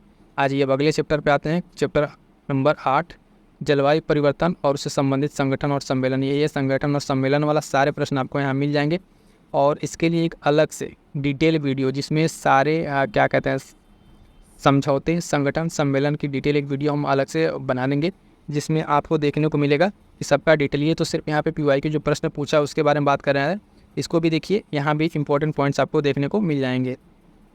सबसे पहला पॉइंट क्या है कि पृथ्वी का वायुमंडलीय मुख्यतः तप्त होता है। पृथ्वी का वायुमंडल किससे तप्त होता है, तो दीर्घ तरंग स्थलीय विकिरण के द्वारा। ठीक है, लॉन्ग जो रेडिएशन वेव्स हैं उसके द्वारा ये तप्त होता है। जलवायु परिवर्तन पर अंतरशासकीय पैनल को स्थापित किया गया था। कब किया गया था, तो 1988 में। कब, ध्यान दीजिएगा, 1988 में लिखा था। कभी कभी कुछ पॉइंट्स होते हैं जिसके डेट पूछ लेते हैं, तो वो डेट भी हमें ध्यान रखना पड़ता है। अगला पॉइंट है कि जलवायु परिवर्तन का क्रायोजेनिक संकेतक प्राप्त किया जाता है, तो कैसे, हाई स्कोर के द्वारा। किसके द्वारा, हाई स्कोर के द्वारा इसको प्राप्त किया जाता है। अगला पॉइंट है आर्थिक सर्वेक्षण में पहली बार धारणीय विकास और जलवायु परिवर्तन के बारे में बात की गई थी, तो 2011-12 में। 2011-12 से जो है सस्टेनेबल डेवलपमेंट के बारे में चीज़ें बात कर स्टार्ट हो गई थी। तो धारणीय विकास कब से स्टार्ट हो रहा है आपका, 2011-12 से। अगला पॉइंट है कि ग्रीन हाउस गैसें, ओजोन परत का क्षरण, प्रदूषण, ये सभी कारण हैं जलवायु परिवर्तन के कारण। इतनी सारी चीज़ें जो हो रही हैं, चाहे ग्रीन हाउस गैस का आप देखें बढ़ना, ओजोन परत हो, क्षरण हो, इसका प्रदूषण हो, ये सब कैसे हो रहा है, तो जलवायु परिवर्तन के कारण हो रहा है। अगला देखेंगे पॉइंट, भारत की जलवायु परिवर्तन पर प्रथम राष्ट्रीय योजना कब प्रकाशित हुई, तो 2008 में। मोस्ट इंपॉर्टेंट लगाया जाए, कई बार ये पूछा हुआ है, तो ये पॉइंट ध्यान रखिएगा। अगला है भारत के राष्ट्रीय जलवायु परिवर्तन कार्य योजना के 8 मिशनों में शामिल नहीं है, तो नाभिकीय शक्ति जो भारत का जलवायु परिवर्तन कार्य योजना है, जलवायु परिवर्तन नियमावली है, उसमें 8 चीज़ों को शामिल किया गया। इसमें एक नाभिकीय शक्ति उसमें शामिल नहीं किया गया है। अगला पॉइंट है औद्योगिक देशों में समूहों से क्योटो प्रोटोकॉल का स्वीकार नहीं किया, तो संयुक्त राज्य अमेरिका ने क्या किया, इसने, इंडस्ट्रियल एक ऐसा देश है, संयुक्त राज्य अमेरिका ने क्या किया, क्योटो प्रोटोकॉल को स्वीकार नहीं किया, इसने छोड़ दिया कि हम इस पर काम नहीं करेंगे। ठीक है। अगला है कि ओजोन क्षरण और नियंत्रण हेतु अंतर्राष्ट्रीय प्रयास। ओजोन से रिलेटेड सारे पॉइंट्स आपको एक जगह मिल जाएंगे, तो इसको देखिएगा। कह रहा है कि डॉप्सन से इकाई मापा जाता है। डॉप्सन किसकी इकाई है, तो ओजोन सांद्रता की इकाई है। ओजोन सांद्रता को किस में मापा जाता है, डॉप्सन में मापा जाता है। विश्व ओजोन दिवस मनाया जाता है 16 सितंबर को। कितनी बार पूछा गया, इसके साथ साथ आप जिस ईयर में एग्जाम दे रहे हो उस ईयर की थीम देख लीजिएगा। 16 सितंबर वाला बहुत ही महत्वपूर्ण रहता है। प्रकाश रासायनिक धुंध में सदैव होता है, तो क्या होता है, ओजोन उसमें हमेशा रहेगा। जो धुंध बनता है, स्मॉग बनतेगा, उसमें क्या रहेगा, ओजोन आपका हमेशा रहेगा। ओजोन परत की मोटाई मापी जाती है, तो डॉप्सन में, किसमें, डॉप्सन में मापी जाती है। अगला पॉइंट है ऊपरी वायुमंडल की ओजोन परत का क्षरण। ठीक है, किसके कारण हो रहा है, तो क्लोरोफ्लोरोकार्बन के कारण हो रहा है। और ये आप देखेंगे कहाँ से, प्रशीतक के तौर पर रेफ्रिजरेटर से निकलता है। नेक्स्ट पॉइंट है कि सूर्य के पराबैंगनी विकिरण से पैदा करती है ओजोन। ठीक है, सूर्य के प्रकाश से पराबैंगनी विकिरण जो अभिक्रिया करके पैदा करती है ओजोन। समताप मंडल में ओजोन के स्तर को प्राकृतिक रूप से विनियमित किया जाता है नाइट्रोजन डाइऑक्साइड द्वारा। किसके द्वारा? नाइट्रोजन डाइऑक्साइड द्वारा इसको बैलेंस किया जाता है। पॉइंट इंपॉर्टेंट हो जाता है। तिब्बत पठार के ऊपर 2005 में ओजोन आभा मंडल का पता लगाया गया ओजोन हैलों का, तो किसके द्वारा? GW केंट मूर के द्वारा। नाम थोड़ा सा इंग्लिश नाम है, ध्यान रखिएगा इसको भी। वायुमंडल में उपस्थित ओजोन द्वारा अवशोषित किया जाता है पराबैंगनी किरणों को। ठीक है, ठीक है। तो क्या करता है ये? वायुमंडल में उपस्थित ओजोन किसको अवशोषित करता है? तो पराबैंगनी विकिरण को अवशोषित करता है। अगला पॉइंट है ओजोन परत के क्षय का कारण क्या है? तो क्लोरोफ्लोरोकार्बन। ये क्या करता है? सबसे ज़्यादा नुकसान पहुंचाता है। किसको? ओजोन को सबसे ज़्यादा नुकसान पहुंचाता है। सर्वप्रथम अंटार्कटिका के ऊपर ओजोन छिद्र का पता लगाया था, तो ब्रिटिश टीम ने इसको पता लगाया था। औद्योगिक उत्पादन में ओजोन क्षरण करने वाली गैस उत्सर्जित नहीं होती है। ठीक है, आधुनिक रेफ्रिजरेटर से। किससे? आधुनिक रेफ्रिजरेटर से चीज़ नहीं होती है।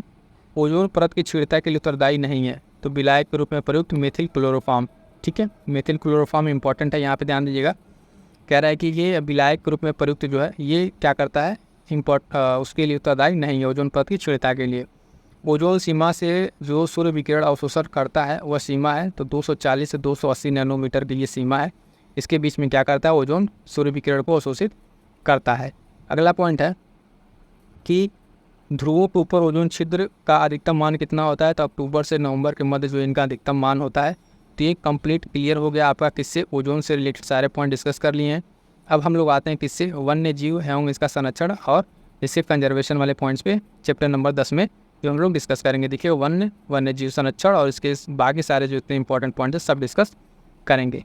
पहला ही पॉइंट पूछ रखा है यहाँ पे कि वन संरक्षण रिपोर्ट 2021 के अनुसार भारत में सर्वाधिक वृद्धि किस में दर्ज की गई थी? तो आंध्र प्रदेश में दर्ज की गई थी। मोस्ट इंपॉर्टेंट लगा लीजिएगा, जब तक अगला रिपोर्ट नहीं आता है ये प्रश्न आपसे रिपीट करके पूछा जाएगा कि वन संरक्षण रिपोर्ट 21 के अनुसार सर्वाधिक वृद्धि कहाँ दर्ज की गई थी? तो आंध्र प्रदेश 647 किलोमीटर इसमें तो स्क्वायर किलोमीटर इसमें वृद्धि देखी गई थी। क्लियर है?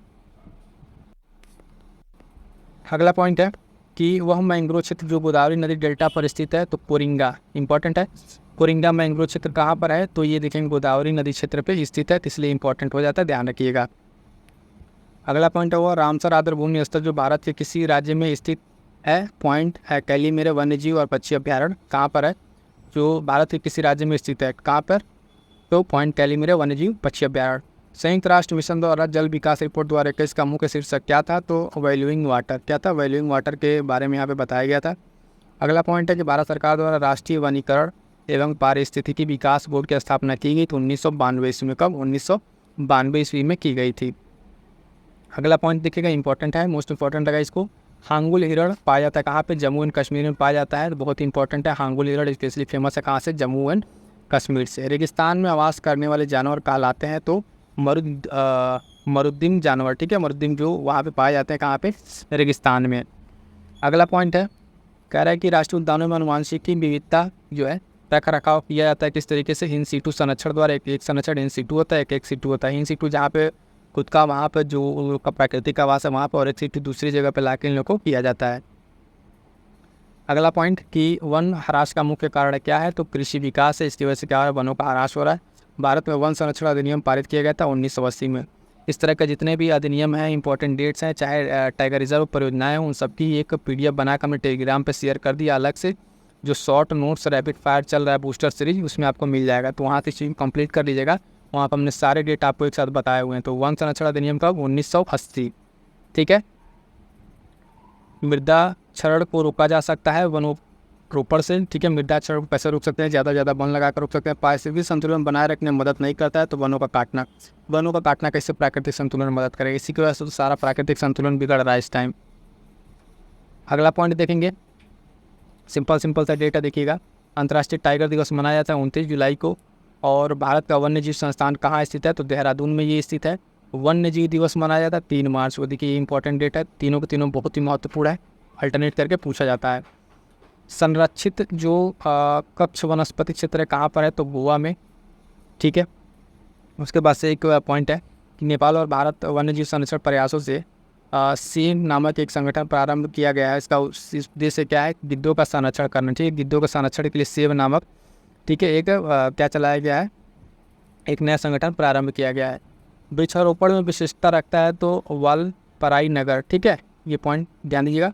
बहुउद्देशीय वाले वृक्षों के रोपण को प्रोत्साहित किया जाता है सामाजिक वानिकी में। सामाजिक वानिकी ही ये है जहाँ पे आपको देखें यूपी स्पेशल में भी हम आपको बता रहे थे कि जब 19 आप देखेंगे 8-9 करीब में जब इसको सामाजिक वानिकी उत्तर प्रदेश में लॉन्च किया गया था, तो वहाँ पे लाया गया था यूकेलिप्टस का पौधा। किसका? यूकेलिप्टस का पौधा। वो यहाँ पे पर्यावरण के लिए आतंकवादी सिद्ध हुआ। इतना ज़्यादा प्रदूषण कर रहा है, डिस्टर्ब कर रहा है पर्यावरण को, तो अब उसको हटाना मुश्किल होता जा रहा है। अगला है कि ड्रग जो गिद्धों को समष्टि ह्रास के लिए आप देखेंगे उत्तरदायी है, तो डिक्लोफिनोन सोडियम, ठीक है, क्या है जो गिद्धों को विलुप्तिकरण के लिए बहुत ही ज़्यादा इम्पैक्ट कर रहा है, ये डिक्लोफिनोन सोडियम। विश्व के वन्य जीव जो है भारत में पाए जाते हैं, तो 5% हैं ऐसे हैं जो कहाँ पाए जाते हैं, भारत में आपके पाए जाते हैं। अगला पॉइंट है कि वह राज्य जहाँ की जनजातियाँ महिलाओं ने पेड़ काटने वाले खिलाफ सामाजिक बहिष्कार की घोषणा कर दी, तो हिमाचल प्रदेश, ठीक है, इंपॉर्टेंट है, ध्यान रखिएगा। वनों की कटाई पर प्रतिबंध लगाने वाला विश्व का प्रथम देश कौन है? तो नॉर्वे। नॉर्वे विश्व का प्रथम देश है जिसने क्या किया? वनों की कटाई पर रोक लगा दी है। भारत सरकार द्वारा बाघ परियोजना शुरू की गई थी तो 1973 में। फिर से मैं कह रहा हूँ, इन तारों की जितनी भी डेट्स हैं इंपॉर्टेंट है। आप इस चैनल के माध्यम से जुड़ के अपनी तैयारी को एकदम से मजबूत कर सकते हैं। बहुत बेहतर स्थिति में हो जाएगी आपकी तैयारी, खासकर इसके यूपीपीसीएस आर प्रीलिम्स के लिए, क्योंकि ये सारे पॉइंट्स आपको टू द पॉइंट एग्जाम से ओरिएंट जो है वो सारी चीज़ें आपको यहाँ पे कराई जा रही हैं। इस तरह के भी डेट जितने हैं 1973 से लेकर हाथी परियोजना है ना, गेंडा परियोजना, सारे के सारे डेट आपको हमने टेलीग्राम पर प्रोवाइड करा दिया, तो वहाँ जाकर देख लीजिएगा। बाघ परियोजना 1973 इंपॉर्टेंट है। अगला है द ग्रेट इंडियन बस्टर्ड, जो एक विलुप्त पक्षी है की प्रजाति है, आजकल भारत में पाया जाता है। कहाँ पे? तो राजस्थान में। कहाँ पे? राजस्थान में ये पाया जाता है। क्लियर है? यहाँ से देखेंगे जो 11 नंबर का चैप्टर है बहुत इंपॉर्टेंट है, यहाँ शुरू हो रहा है अभ्यारण्य और जैव मंडल। ये सबसे बड़ा इन्वायरमेंट का चैप्टर है और इसी में सारे आपको देखेंगे जो पार्क वगैरह मिल जाएंगे। पार्क हो गया है ना, बाकी जो भी सेंचुरीज वगैरह हो गई, ये सब आपको रिजर्व वगैरह सब इससे मिलेंगे। तो ये बहुत ही इंपॉर्टेंट सेक्शन है, यहाँ से प्रश्न बनते ही बनते हैं। पहला पूछा गया यहाँ पे कि नल सरोवर पक्षी अभ्यारण्य कहाँ स्थित है? तो साथियों स्थित है गुजरात में। कहाँ पे? गुजरात में। नल सरोवर पक्षी अभ्यारण्य, ठीक है, कहाँ पर है? गुजरात में। इसमें देखिए कौन कौन से प्रश्न आएंगे, टाइगर रिजर्व, हाथी रिजर्व, है ना, पक्षी अभ्यारण्य, ये सब सारी चीज़ में आ जाएंगे। ग्रेट इंडियन बस्टर्ड जो है सोन चिड़ैया, कृत्रिम प्रजनन के लिए स्थापित किया गया संरक्षण प्रजनन केंद्र कहाँ स्थित है? तो जैसलमेर में। कहाँ पे? जैसलमेर में इसको स्थापित किया गया है जो ग्रेट इंडियन बस्टर्ड के लिए, ये यहाँ पे कृत्रिम जो है तौर पे बनाया गया है। अगला पॉइंट है साथियों कि हरियाणा के यमुनानगर जिले में, ठीक है, हरियाणा के यमुनानगर जिले में कौन सा पार्क है? तो कालेसर नेशनल पार्क है। कितनी बार ये जो है मैच द फॉलोइंग में करके पूछा है। ऑप्शन दिया रहता है कि कालेसर नेशनल पार्क जो है कहाँ पर है, तो सीधे सीधे आप हरियाणा बता सकते हैं कि कालेसर नेशनल पार्क कहाँ पर है? हरियाणा में। अगला पॉइंट है कि जैव विविधता से भरपूर ग्रेट हिमालयन राष्ट्रीय उद्यान, ठीक है, ग्रेट हिमालयन राष्ट्रीय उद्यान कहाँ है? तो हिमाचल प्रदेश में। ये शॉर्ट नोट जब हम करा रहे थे आपको, तो इस तरह के सारे इंपॉर्टेंट पॉइंट्स उस शॉर्ट नोट के बूस्टर सीरीज में आपको देखने को मिल जाएगा, वहाँ पर सारी चीज़ें कवर अप है, ठीक है। अगला पॉइंट है कि सुमेलित करना है। यहाँ पे देखिए तो दिया हुआ एक तरफ वन्य जीव अभ्यारण्य और एक तरफ राज्य दिया हुआ है, ठीक है, सुमेलित करना है, ये ऑलरेडी सुमेलित है। नोकरेक कहाँ मिलेगा आपको? मेघालय में मिलेगा। मानस कहाँ है? तो असम में। अगस्त्यमलाई नाम से लग रहा साउथ का होगा तो केरल, ठीक है, और देबांग अरुणाचल प्रदेश। ये चारों बहुत ही इंपॉर्टेंट है चूँकि PYQ में पूछे गए हैं, तो फर्दर जब भी यहाँ से क्वेश्चन बनेंगे तो कोई एक दो लेके यहाँ से ऑप्शंस क्या कर सकता है, क्वेश्चन फ्रेम कर सकता है। तो चारों के चारों आपको अच्छे से तैयार होने चाहिए। नौकरेक मेघालय, मानस असम, जो ममलाई है केरल, और देबांग जो है अरुणाचल प्रदेश। तो इस तरीके से जब PYQ को अच्छे से आप तैयार करेंगे, यकीन मानिए आपको 15 से 20 क्वेश्चन का एज मिलेगा जो आपके प्लस पॉइंट होगा और आपका प्रीलिम्स आराम से क्लियर होगा। दाचिंगम राष्ट्रीय उद्यान संबंधित है, ठीक है। नेक्स्ट पॉइंट है दाचिंगम राष्ट्रीय उद्यान कहाँ से? हंगुल के लिए है और एक कश्मीर स्टैग, ठीक है, हंगुल या कश्मीर स्टैग के लिए फेमस है दाचिंगम राष्ट्रीय उद्यान, ठीक है। दाचिंगम कहाँ पर है? तो ये कश्मीर में, जम्मू एंड कश्मीर में पड़ेगा ये वाला राष्ट्रीय उद्यान, ठीक है। अगला है कान्हा राष्ट्रीय पार्क। क्या है? कान्हा राष्ट्रीय पार्क स्थित है कहाँ पे है? तो ये बाघों के लिए है। कान्हा राष्ट्रीय पार्क बाघों के लिए प्रसिद्ध है। ग्रेट हिमालयन स्थित है, ग्रेट हिमालयन नेशनल पार्क आपका फिर से हिमाचल प्रदेश में स्थित है। अगला पॉइंट है साथियों कि जैव विविधता के संरक्षण के लिए महत्वपूर्ण रणनीति है, ठीक है, जैव मंडल रिजर्व। जैव मंडल रिजर्व काफ़ी इंपॉर्टेंट होता है जैव विविधता के संरक्षण के लिए। अगला पॉइंट है हमारे पास कि बखीरा पक्षी विहार, मोस्ट इंपॉर्टेंट लगे बखीरा वाला, जो हाल फिलहाल में अभी इसको आदत भूमि के साइड में जोड़ा गया था तो चर्चा में था ये, ठीक है। संत कबीर नगर, उत्तर प्रदेश के संत कबीर नगर जिले में स्थित है बखीरा पक्षी बिहार। अगला है पॉइंट पूछ रहा है कि भारत में स्थापित कह रहा है भारत में स्थापित प्रथम राष्ट्रीय उद्यान कौन सा है, तो जिम कॉर्बेट राष्ट्रीय उद्यान, जो कि आपका उत्तराखंड में, कहाँ पर है, उत्तराखंड में स्थित है जिम कॉर्बेट, जिम कॉर्बेट आपका राष्ट्रीय उद्यान। ठीक है, अगला पॉइंट है कि जिम कॉर्बेट हो गया, यूनेस्को जैव मंडल निश्चय की सूची में नहीं है, तो जो कच्छ का रण है ये उसमें सूची में नहीं है। वर्ल्ड हेरिटेज साइट विश्व धरोहर स्थल घोषित हुआ है नंदा देवी। ठीक है, नंदा देवी जीव मंडल। ये जितने वर्ल्ड हेरिटेज साइट हैं भारत में 6-7 जो साइट्स हैं सारे इंपॉर्टेंट विश्व धरोहर स्थल जो नेचुरल रूप से हैं, वो सारे के सारे आपको शॉर्ट नोट्स में हमने कवर करा दिए, तो वहाँ से आप देख के नोट्स बना लीजिएगा। ठीक है, यहाँ पे सिर्फ वाई फोकस कर रहे हैं, जो जो चीज़ें इंपॉर्टेंट हैं खासकर प्रीलिम्स एग्जाम्स के लिए, चाहे यूपीपीसीएस हो, आर हो, उसके लिए सारी चीज़ें आपको प्रोवाइड करा दिया जा रहा है। ये चीज़ें आपको प्रीलिम्स नो डाउट हेल्प करेंगी, इतने से आपका प्रीलिम्स नहीं रुकेगा, आप कंप्लीट कर लीजिए, चाहे टेस्ट सीरीज हो या फिर ये दोनों मिलाकर अगर आप कर लेते हैं तो प्रीलिम्स आपके नहीं रुकेंगे। और साथ में बता दें करंट अफेयर जितना पढ़ाया गया उतना अगर आप कर लेते हैं, खासकर इस चैनल पर जितना पढ़ाया गया, एग्जाम्स के बाद आपको फिर से हम इसे दिखाएंगे कि कितने क्वेश्चन कहाँ से किस लेक्चर से आए हुए हैं। नो डाउट जितना नोट्स है उतना तैयार करते रहिए और उसको रिवाइज करते रहिए, यही आपको आगे लेट दिलाएगा। अगला पॉइंट है, यूनेस्को ने जुलाई 2016 में भारत के जिस राष्ट्रीय उद्यान को विश्व धरोहर स्थल घोषित किया था वह कौन सा है, तो कंचनजंगा। ठीक, कंचनजंगा राष्ट्रीय उद्यान, ये उस समय करंट अफेयर क्वेश्चन रहा होगा तो पूछ लिया गया। जुलाई 2016 से यूनेस्को भारत विश्व धरोहर स्थल में सूचित किए गए 35 थे उस टाइम, और वर्तमान में कितने हो गए, 42। वर्तमान में कितने हो गए, 42 हो गए हैं, और उस टाइम कितने थे, तो उस टाइम अगर हम देखेंगे तो कितने थे, आपके 42 थे। क्लियर है। नेक्स्ट पॉइंट है कि यूनेस्को द्वारा प्रमाणित क्षेत्रफल की दृष्टि से भारत का सबसे बड़ा जो जैव मंडल है कौन सा है, मन्नार की खाड़ी। मोस्ट इंपॉर्टेंट लगाइए मन्नार की खाड़ी वाला, वहाँ पर आपको देखिएगा ये बहुत इंपॉर्टेंट जैव मंडल है, एक तो सबसे बड़ा भी है और वहाँ पे रिच बायोडाइवर्सिटी पाई जाती है मन्नार की खाड़ी वाले में। अगला पॉइंट है भारत का 16वां जैव मंडल आरक्षित क्षेत्र जो है शीत मरुस्थल। ठीक है, कोल्ड डेजर्ट कहाँ स्थित है, हिमाचल प्रदेश में स्थित है। सर्वाधिक संख्या में वन्य जीव अभ्यारण्य नेशनल पार्क कहाँ पर है, तो मध्य प्रदेश में। ठीक है, मध्य प्रदेश में आप देखेंगे सबसे ज़्यादा वन्य जीव अभ्यारण्य नेशनल पार्क मिला के सब कहाँ पर है, मध्य प्रदेश में आपको देखने को मिलेंगे। अगला पॉइंट है समुद्री राष्ट्रीय पार्क स्थित है, तो कच्छ की खाड़ी में। ठीक है, कहाँ पे, समुद्री राष्ट्रीय पार्क जो है स्थित है कहाँ पे, कच्छ की खाड़ी में। नोकरेक आरक्षित जैव मंडल स्थित है कहाँ पे, मेघालय में। देखिए फिर क्वेश्चन रिपीट कर दिया, अभी नोकरेक वाला हम आपको बता रहे थे, यहीं पे आपको बताया था। देखिए क्वेश्चन यहाँ से क्या किया, सिर्फ एक सिंगल क्वेश्चन उठाया है नोकरेक वाला, और आपको फिर यहाँ पे ये क्वेश्चन पूछा हुआ था आपका 2018। ठीक है, मेंस में, और फिर यहाँ पे अभी आ गए हम लोग कहाँ पे, नोकरेक वाला थे, नोकरेक मेघालय। आपको देखिए 16 का ये क्वेश्चन। ठीक है, 2016 का। तो इसी तरीके से आगे पीछे करके क्वेश्चन आपको यहाँ पे पूछता है, बहुत ज़्यादा इसमें इधर उधर नहीं करता, पॉइंट्स वही हैं, आपको बस अच्छे से तैयार होने चाहिए। अगर तैयार हैं, गलत नहीं कर रहे हैं क्वेश्चन, तो नो डाउट आपके प्रीलिम्स आराम से क्लियर हो जाएंगे। इंद्रावती राष्ट्रीय उद्यान कितनी बार पूछा हुआ है, छत्तीसगढ़ का इंद्रावती राष्ट्रीय उद्यान छत्तीसगढ़। भारत का ओशनिक नेशनल पार्क, भारत का ओशनिक नेशनल पार्क कच्छ। अभी यहाँ पे समुद्री करके पूछा था, कहाँ गया, ये ऊपर जस्ट ऊपर ही देखिए कच्छ की खाड़ी में। उसके बाद कर दिया अलग से थोड़ा सा नाम इसका करके पूछ लिया।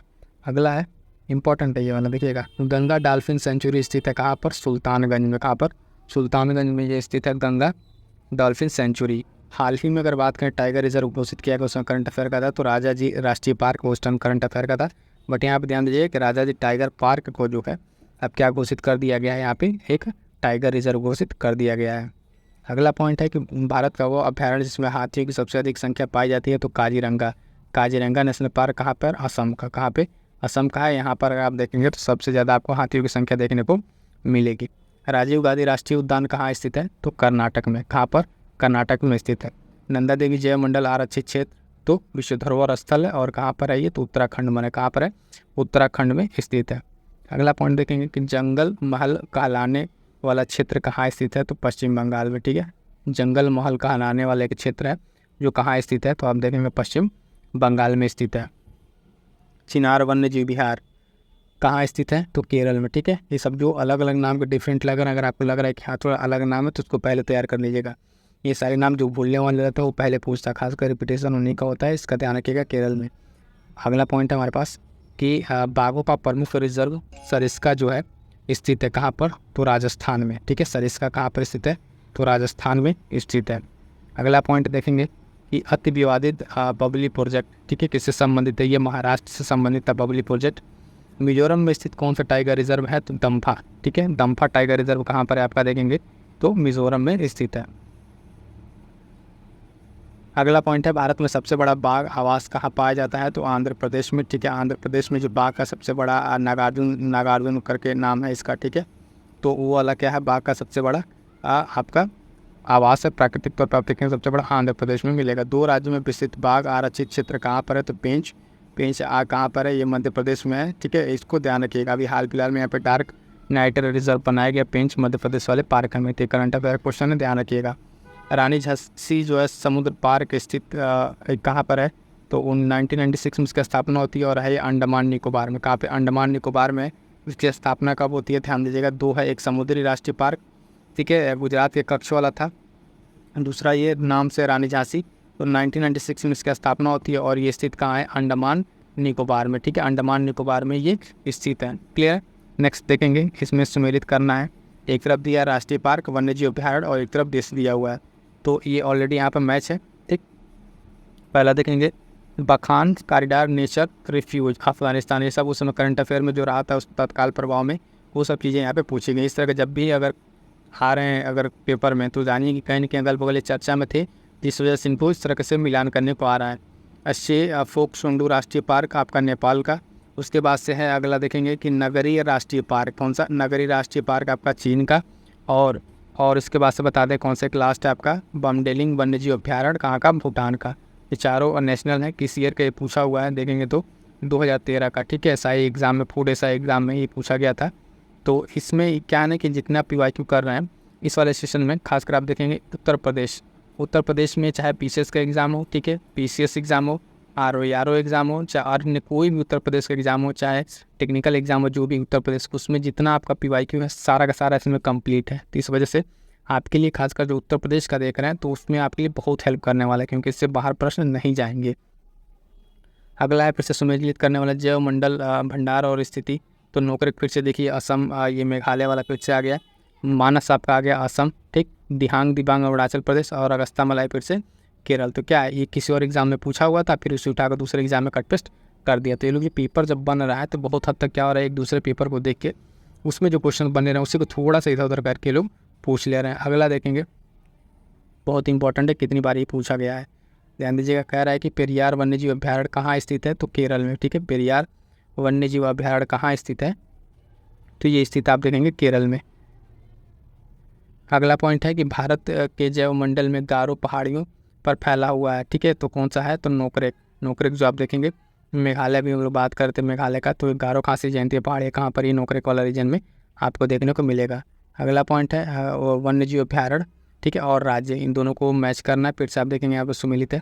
नामदफा देखेंगे अरुणाचल प्रदेश, ठीक है, बांदीपुर कर्नाटक, बांदीपुर आपका हो जाएगा कर्नाटक, पेरियार फिर से केरल। अब देखिए यहाँ अगर ऊपर वाले क्वेश्चन आपके ये होते, अगर आप ऊपर वाला क्वेश्चन अगर अच्छे से तैयार आता, आपका पिछला जो भी एग्जाम में पूछा पेरियार, तो आपको यहाँ मिलान वाले में आपको थोड़ा सा आसानी जरूर होता कि एक ऑप्शन आपको अच्छे से आ रहा है केरल वाला। लामजाओ आपका हो जाएगा मणिपुर, ठीक है, फ्लोटिंग नेशनल पार्क आपको इसी पे मिल जाएगा, फ्लोटिंग नेशनल पार्क लोकटंग झील में, ठीक है। तो ये चीज़ इंपॉर्टेंट है, देखिए किस तरीके से घूम फिर के पूछ रहा है। बांदीपुर कर्नाटक, नामदफा अरुणाचल प्रदेश, ठीक है, पेरियार केरल, लामजाओ मणिपुर। अब अगला देखिए, अब ये क्वेश्चन आपका था लोअर PCS 2015 का, अब यहाँ पे लोअर PCS 2002।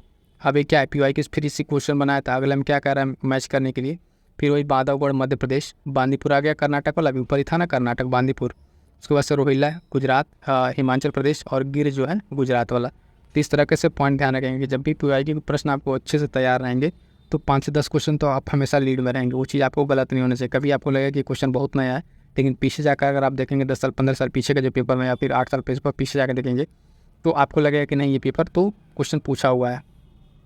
बांधवगढ़ मध्य प्रदेश, बांदीपुर कर्नाटक, रोहिला हिमाचल प्रदेश और गिर गुजरात, ठीक है, गिर से गुजरात याद रखिएगा, आपको भूलेगा नहीं। फिर आ गया राष्ट्रीय उद्यान, ठीक है, और राज्य। दाचिंगम अभी हमने आपको बताया कि जम्मू एंड कश्मीर में, ठीक है, दाचिंगम जम्मू एंड कश्मीर, पापीकोड़ा आंध्र प्रदेश और सरिस्का राजस्थान ऊपर ही आया था अभी, वहाँ बांदीपुर फिर से इसमें आ गया कर्नाटक। यानी एक ऑप्शन आपको मिल जा रहा है जिससे कहीं ना कहीं आपका एक अगर पूरा क्वेश्चन आता हुआ क्वेश्चन है तो आपको क्वेश्चन गलत नहीं होगा, कहीं ना कहीं करके उसमें आपका अच्छे तरीके से सही कर ले जाएंगे। अगला है कि राष्ट्रीय पार्क और फिर से राज्य, दाचिंगम जम्मू एंड कश्मीर, फिर आ गया पापीकोंड आंध्र प्रदेश, सरिस्का आपका राजस्थान और बांदीपुर कर्नाटक। आई क्या किया क्या है कि दोनों एग्जाम्स हम देखेंगे, ये देखिए UPPCS प्री 2015 में सीधे सीधे क्वेश्चन पूछा था। और एक और एग्ज़ाम हुआ था UPPSC फूड सैनिटरी इंस्पेक्टर वाला 2013 का। तो क्या हुआ, या तो 2013 से आप देखेंगे सीधे से 2015 वाला में क्या क्या सेम एज इट इज, दोनों क्वेश्चन आपको वहीं से कट पेस्ट करके मिल गया है। इसीलिए जो जिस राज्य का एग्ज़ाम दे रहे हैं उसका अदर भी एग्ज़ाम जो उस लेवल के हैं यानी वही आयोग अगर कराता है तो आपके लिए महत्वपूर्ण हो जाते हैं। अब हम लोग आ गए हैं, एक छोटा सा चैप्टर है, देखेंगे इसको, ऊर्जा संसाधन, ठीक है, एनर्जी सोर्सेज के बारे में छोटा सा चैप्टर है, कुछ 8-10 क्वेश्चन मिलेंगे, फिर हम लोग आ जाएंगे नेक्स्ट क्वेश्चन पे। इसमें कह रहा है कि जीवाश्म ईंधनों में एकमात्र ऊर्जा का चरम स्रोत क्या है, तो सूर्य है, ठीक है। क्या है, सूर्य जानते हैं कि आप एकमात्र ऊर्जा का स्रोत है, ठीक है, जीवाश्म ईंधनों के लिए। पारिस्थितिकी तंत्र का प्रेरक बल क्या होता है, तो सौर ऊर्जा। सर्वोत्तम पर्यावरण अनुकूल है, तो सौर सेल द्वारा, ये सब चीज़ें ध्यान रखेंगे। और अगला पॉइंट है कि भारत ने अपना प्रथम अणुयुक्त शक्ति का जो परीक्षण किया था 18 मई 1974 को, कब, 18 मई 1974 का पोखरण वाला, ये आपको ध्यान रखना है। अगला पॉइंट कह रहा है कि टाटा ऊर्जा अनुसंधान, ठीक है, संस्थान नई दिल्ली द्वारा स्वतंत्रता के बाद देश के पर्यावरण के अवक्रमण का प्रलेखन तथा आगामी 50 वर्षों के नियमन हेतु जो एक विकास परियोजना लाई गई, उसको कहा जाता है ग्रीन इंडिया 2047। क्या कहा जाता है, ग्रीन इंडिया 2047 इसको कहा जाता है, तो इसे ध्यान रखिएगा। अगला पॉइंट हमारे पास समुद्री खरपतवार का महत्वपूर्ण स्रोत क्या है, तो आयोडीन है, ठीक है। समुद्री खरपतवार का जो महत्वपूर्ण स्रोत है तो क्या हो जाएगा, यहाँ पे आयोडीन हो जाएगा। फलीदार पौधों में आप देखेंगे पेट्रो और पादप हैं, क्या है, करेज, ठीक है, करेज करके आपको यहाँ पे देखने को मिलेगा। अगला पॉइंट देखेंगे, कुछ और क्वेश्चन बस नहीं लग रहा, क्वेश्चन इसमें है थोड़ा सा। बायोडीजल पौधा है, किस चीज़ का बायोडीजल है, तो रत्न ज्योत का पौधा है, किसका, रत्न ज्योत का। शक्ति तथा खाद दोनों दे सकता है कौन, बायोगैस संयंत्र। बायोगैस संयंत्र आपको क्या कर सकता है, शक्ति और खाद क्या, और दोनों दे सकता है। देश का प्रथम जो है पूर्ण रूप से जैविक राज्य कौन घोषित हुआ था, तो आपका सिक्किम घोषित हुआ था। सिक्किम आप अगर देखें सिम भारत का अगर मैप है तो यहाँ वाला जो रीजन है इस तरीके से, ठीक है, तो ये वाला रीजन आपका सिक्किम, छोटा सा जो राजन्य का चिकन नेक पे आपको पड़ेगा सिक्किम। जीवाश्म ईंधनों में स्वच्छता ईंधन क्या है, स्वच्छतम प्राकृतिक गैस सबसे शुद्ध रूप से स्वच्छ होता है। और न्यूनतम पर्यावरणीय प्रदूषण कौन उत्पन्न करता है, तो हाइड्रोजन, यानी हाइड्रोजन के पास जो है मिनिमम पर्यावरण प्रदूषण प्रदर्शित करने की क्षमता है। और इसलिए क्या होता है, इसी पे आजकल बहुत ज़्यादा एम्फेसाइज किया जा रहा है, ये इंपॉर्टेंट है पर्यावरण की दृष्टि से। अगला देखेंगे, ये इंपॉर्टेंट है, ठीक है। नेक्स्ट चैप्टर, पर्यावरण संरक्षण से संबंधित विभिन्न राष्ट्रीय एवं अंतर्राष्ट्रीय संगठन एवं सम्मेलन, ये बहुत महत्वपूर्ण है। हर बार यहाँ से 1 से 2 क्वेश्चन आपको देखने को मिलेंगे, तो मोस्ट इंपॉर्टेंट लगाइएगा। और इसके लिए हम आपको एक अलग से, ठीक है, अलग से एक वीडियो में, डिटेल वीडियो में, ठीक है, बना देंगे, जिसमें आपको जितने भी पर्यावरण संरक्षण संबंधित कोई अंतर्राष्ट्रीय संगठन है या सम्मेलन है, ठीक है, वो सब सारी चीज़ों को आपको एक वीडियो में मिल जाएगा। फिलहाल अभी यहाँ पे देख लीजिए, इसके बाद से बहुत जल्द वीडियो हम उसके लिए अपलोड कर देंगे। पर्यावरणीय क्षरण का कारण नहीं है, तो पर्यावरण का जो क्षरण हो रहा है किसकी वजह से नहीं होगा, तो सहज रहन जो उसका प्रतिरूप है उसकी वजह से सब बहुत ज़्यादा डिस्टर्ब नहीं करता है। अगला पॉइंट है कार्बन क्रेडिट की अवधारणा उत्पन्न हुई थी। तो कार्बन क्रेडिट क्या है, क्योटो प्रोटोकॉल से। क्योटो प्रोटोकॉल के अंतर्गत जो कार्बन क्रेडिट की बात की गई। क्योटो प्रोटोकॉल जो है ग्लोबल वार्मिंग से रिलेटेड था, ठीक है, ये जो गैस उत्सर्जन था उसको कम करने के यहाँ पे बात की गई थी। क्लियर है, एवं धीरे से हो Still do about one number, I just have like 3 man.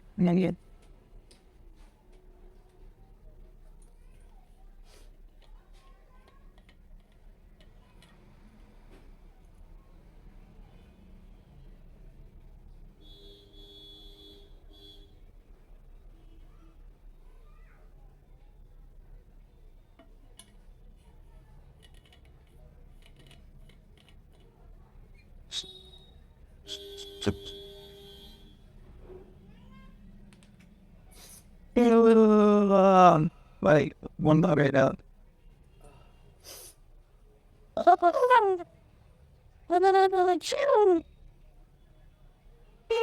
No, it's going. It's please.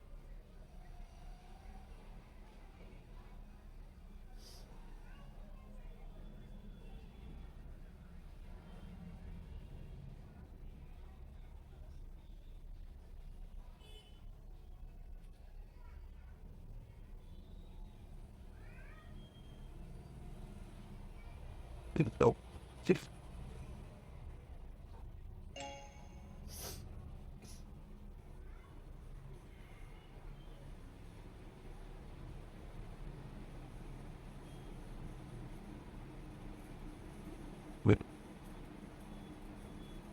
good update to read.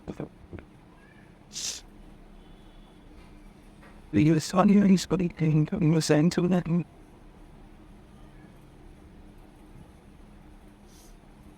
Because of my great the citizens and that's the thing was sent hot go funding. Well, but some to Scotland because they're talking about really good feeling like and needing us this should be.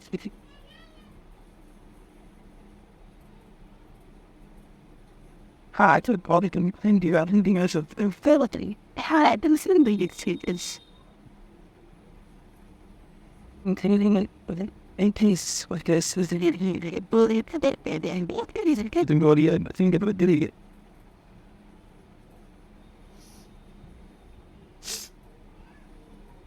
Why have been here? You need to have somebody that's in you need to sing.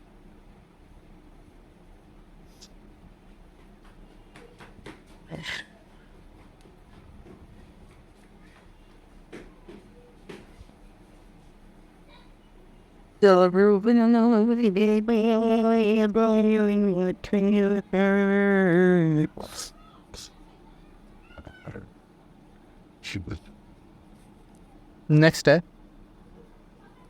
कि next देखेंगे, कह रहा है कि पर्यावरण से जो भारत सरकार द्वारा पर्यावरण संरक्षण अधिनियम पारित किया गया था तो 1986 में। फिर से एक बार बता दें कि सारे नोट्स जो पर्यावरण संरक्षण से अधिनियम जैसे जल प्रदूषण का हो गया, वायु प्रदूषण का हो गया, है ना, वन्य जीव अभ्यारण्य, सारे डेट्स है आपको टेलीग्राम चैनल पे एक नोट्स बना के आपको दे दिया गया है, वहाँ से आप उसको पर्टिकुलर रिवाइज कर सकते हैं। यहाँ क्या है आपको एक मिल रहा है, बाकी अभी फिर धीरे धीरे कर आएगा, लेकिन बाकी सारी चीज़ें आपको एक जगह इकट्ठा करके दे दी गई ताकि आपको रिवीजन करने में आसानी हो।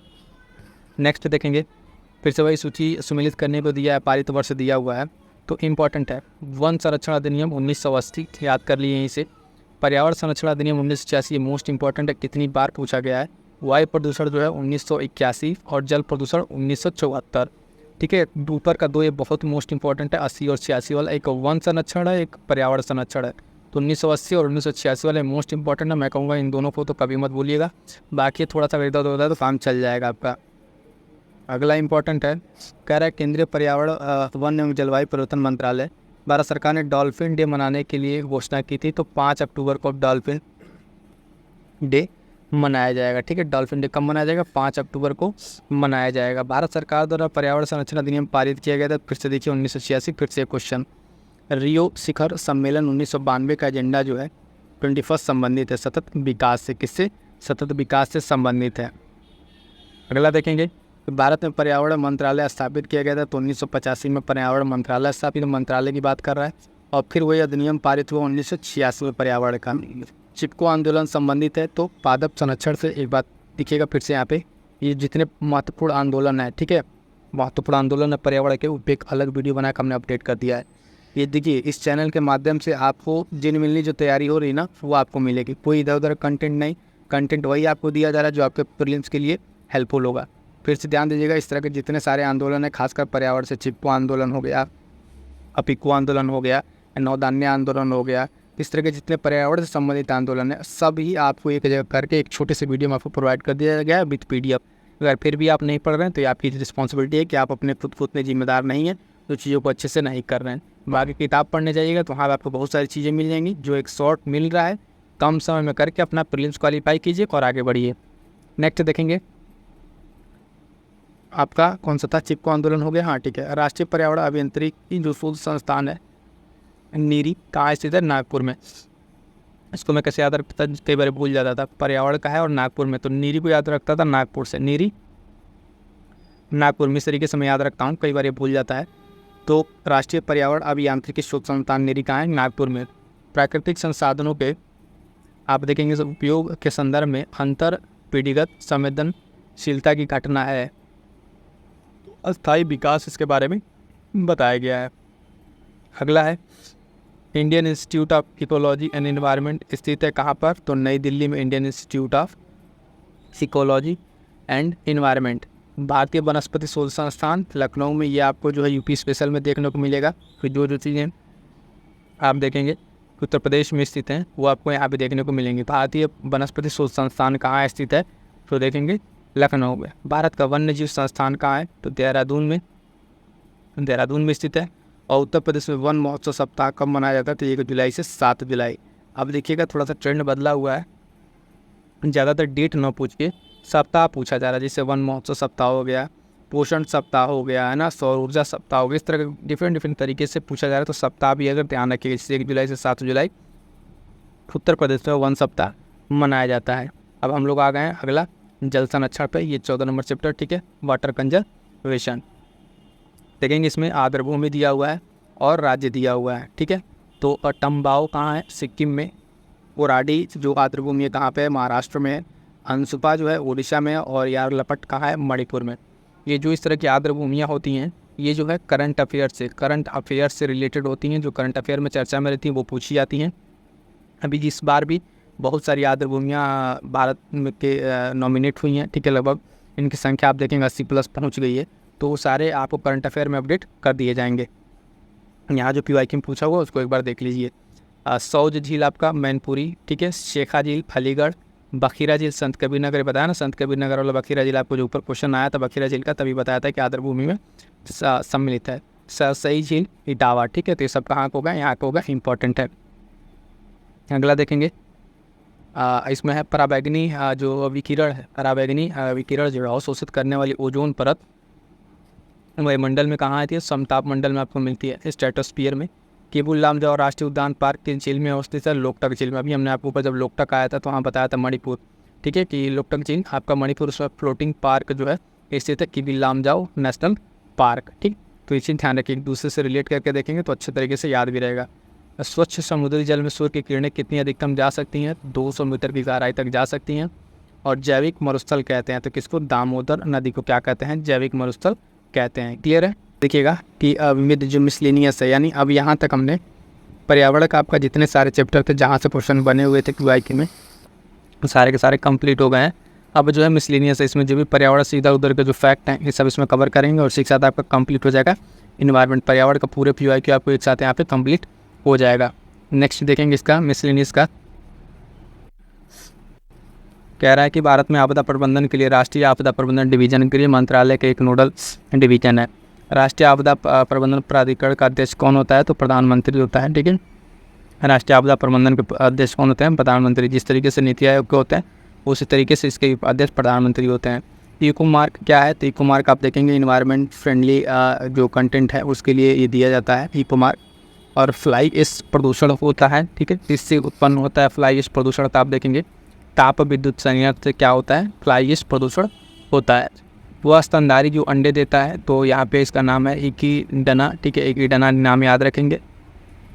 वह उत्पाद जिसको इको मार्क दिया जाता है तो जो पर्यावरण से मित्रवत हो, ठीक है, पर्यावरण से मित्रवत हो। 1991 में ये BIS मार्क के द्वारा इसको दिया जाता है, ठीक है, इन्वायरमेंट वाला जो है उसके द्वारा ये इको मार्क 1991 में दिया जाता है। इको मार्क जो पर्यावरण मित्रवत हो उसके लिए ये चीज़ दिया जाता है। अगला पॉइंट देखेंगे, डेज दिया हुआ है, सुमेलित करना है, ठीक है, और घटना दिया हुआ, मतलब इंपॉर्टेंट डेज हैं, खासकर पर्यावरण के चारों डेट हैं तो आप बहुत ही इंपॉर्टेंट ध्यान दीजिएगा। 18 अप्रैल विश्व विरासत दिवस, 22 मई अंतर्राष्ट्रीय जैव विविधता दिवस, मोस्ट इंपॉर्टेंट लगाइए। 29 जुलाई अंतर्राष्ट्रीय बाघ दिवस, ये भी इंपॉर्टेंट है।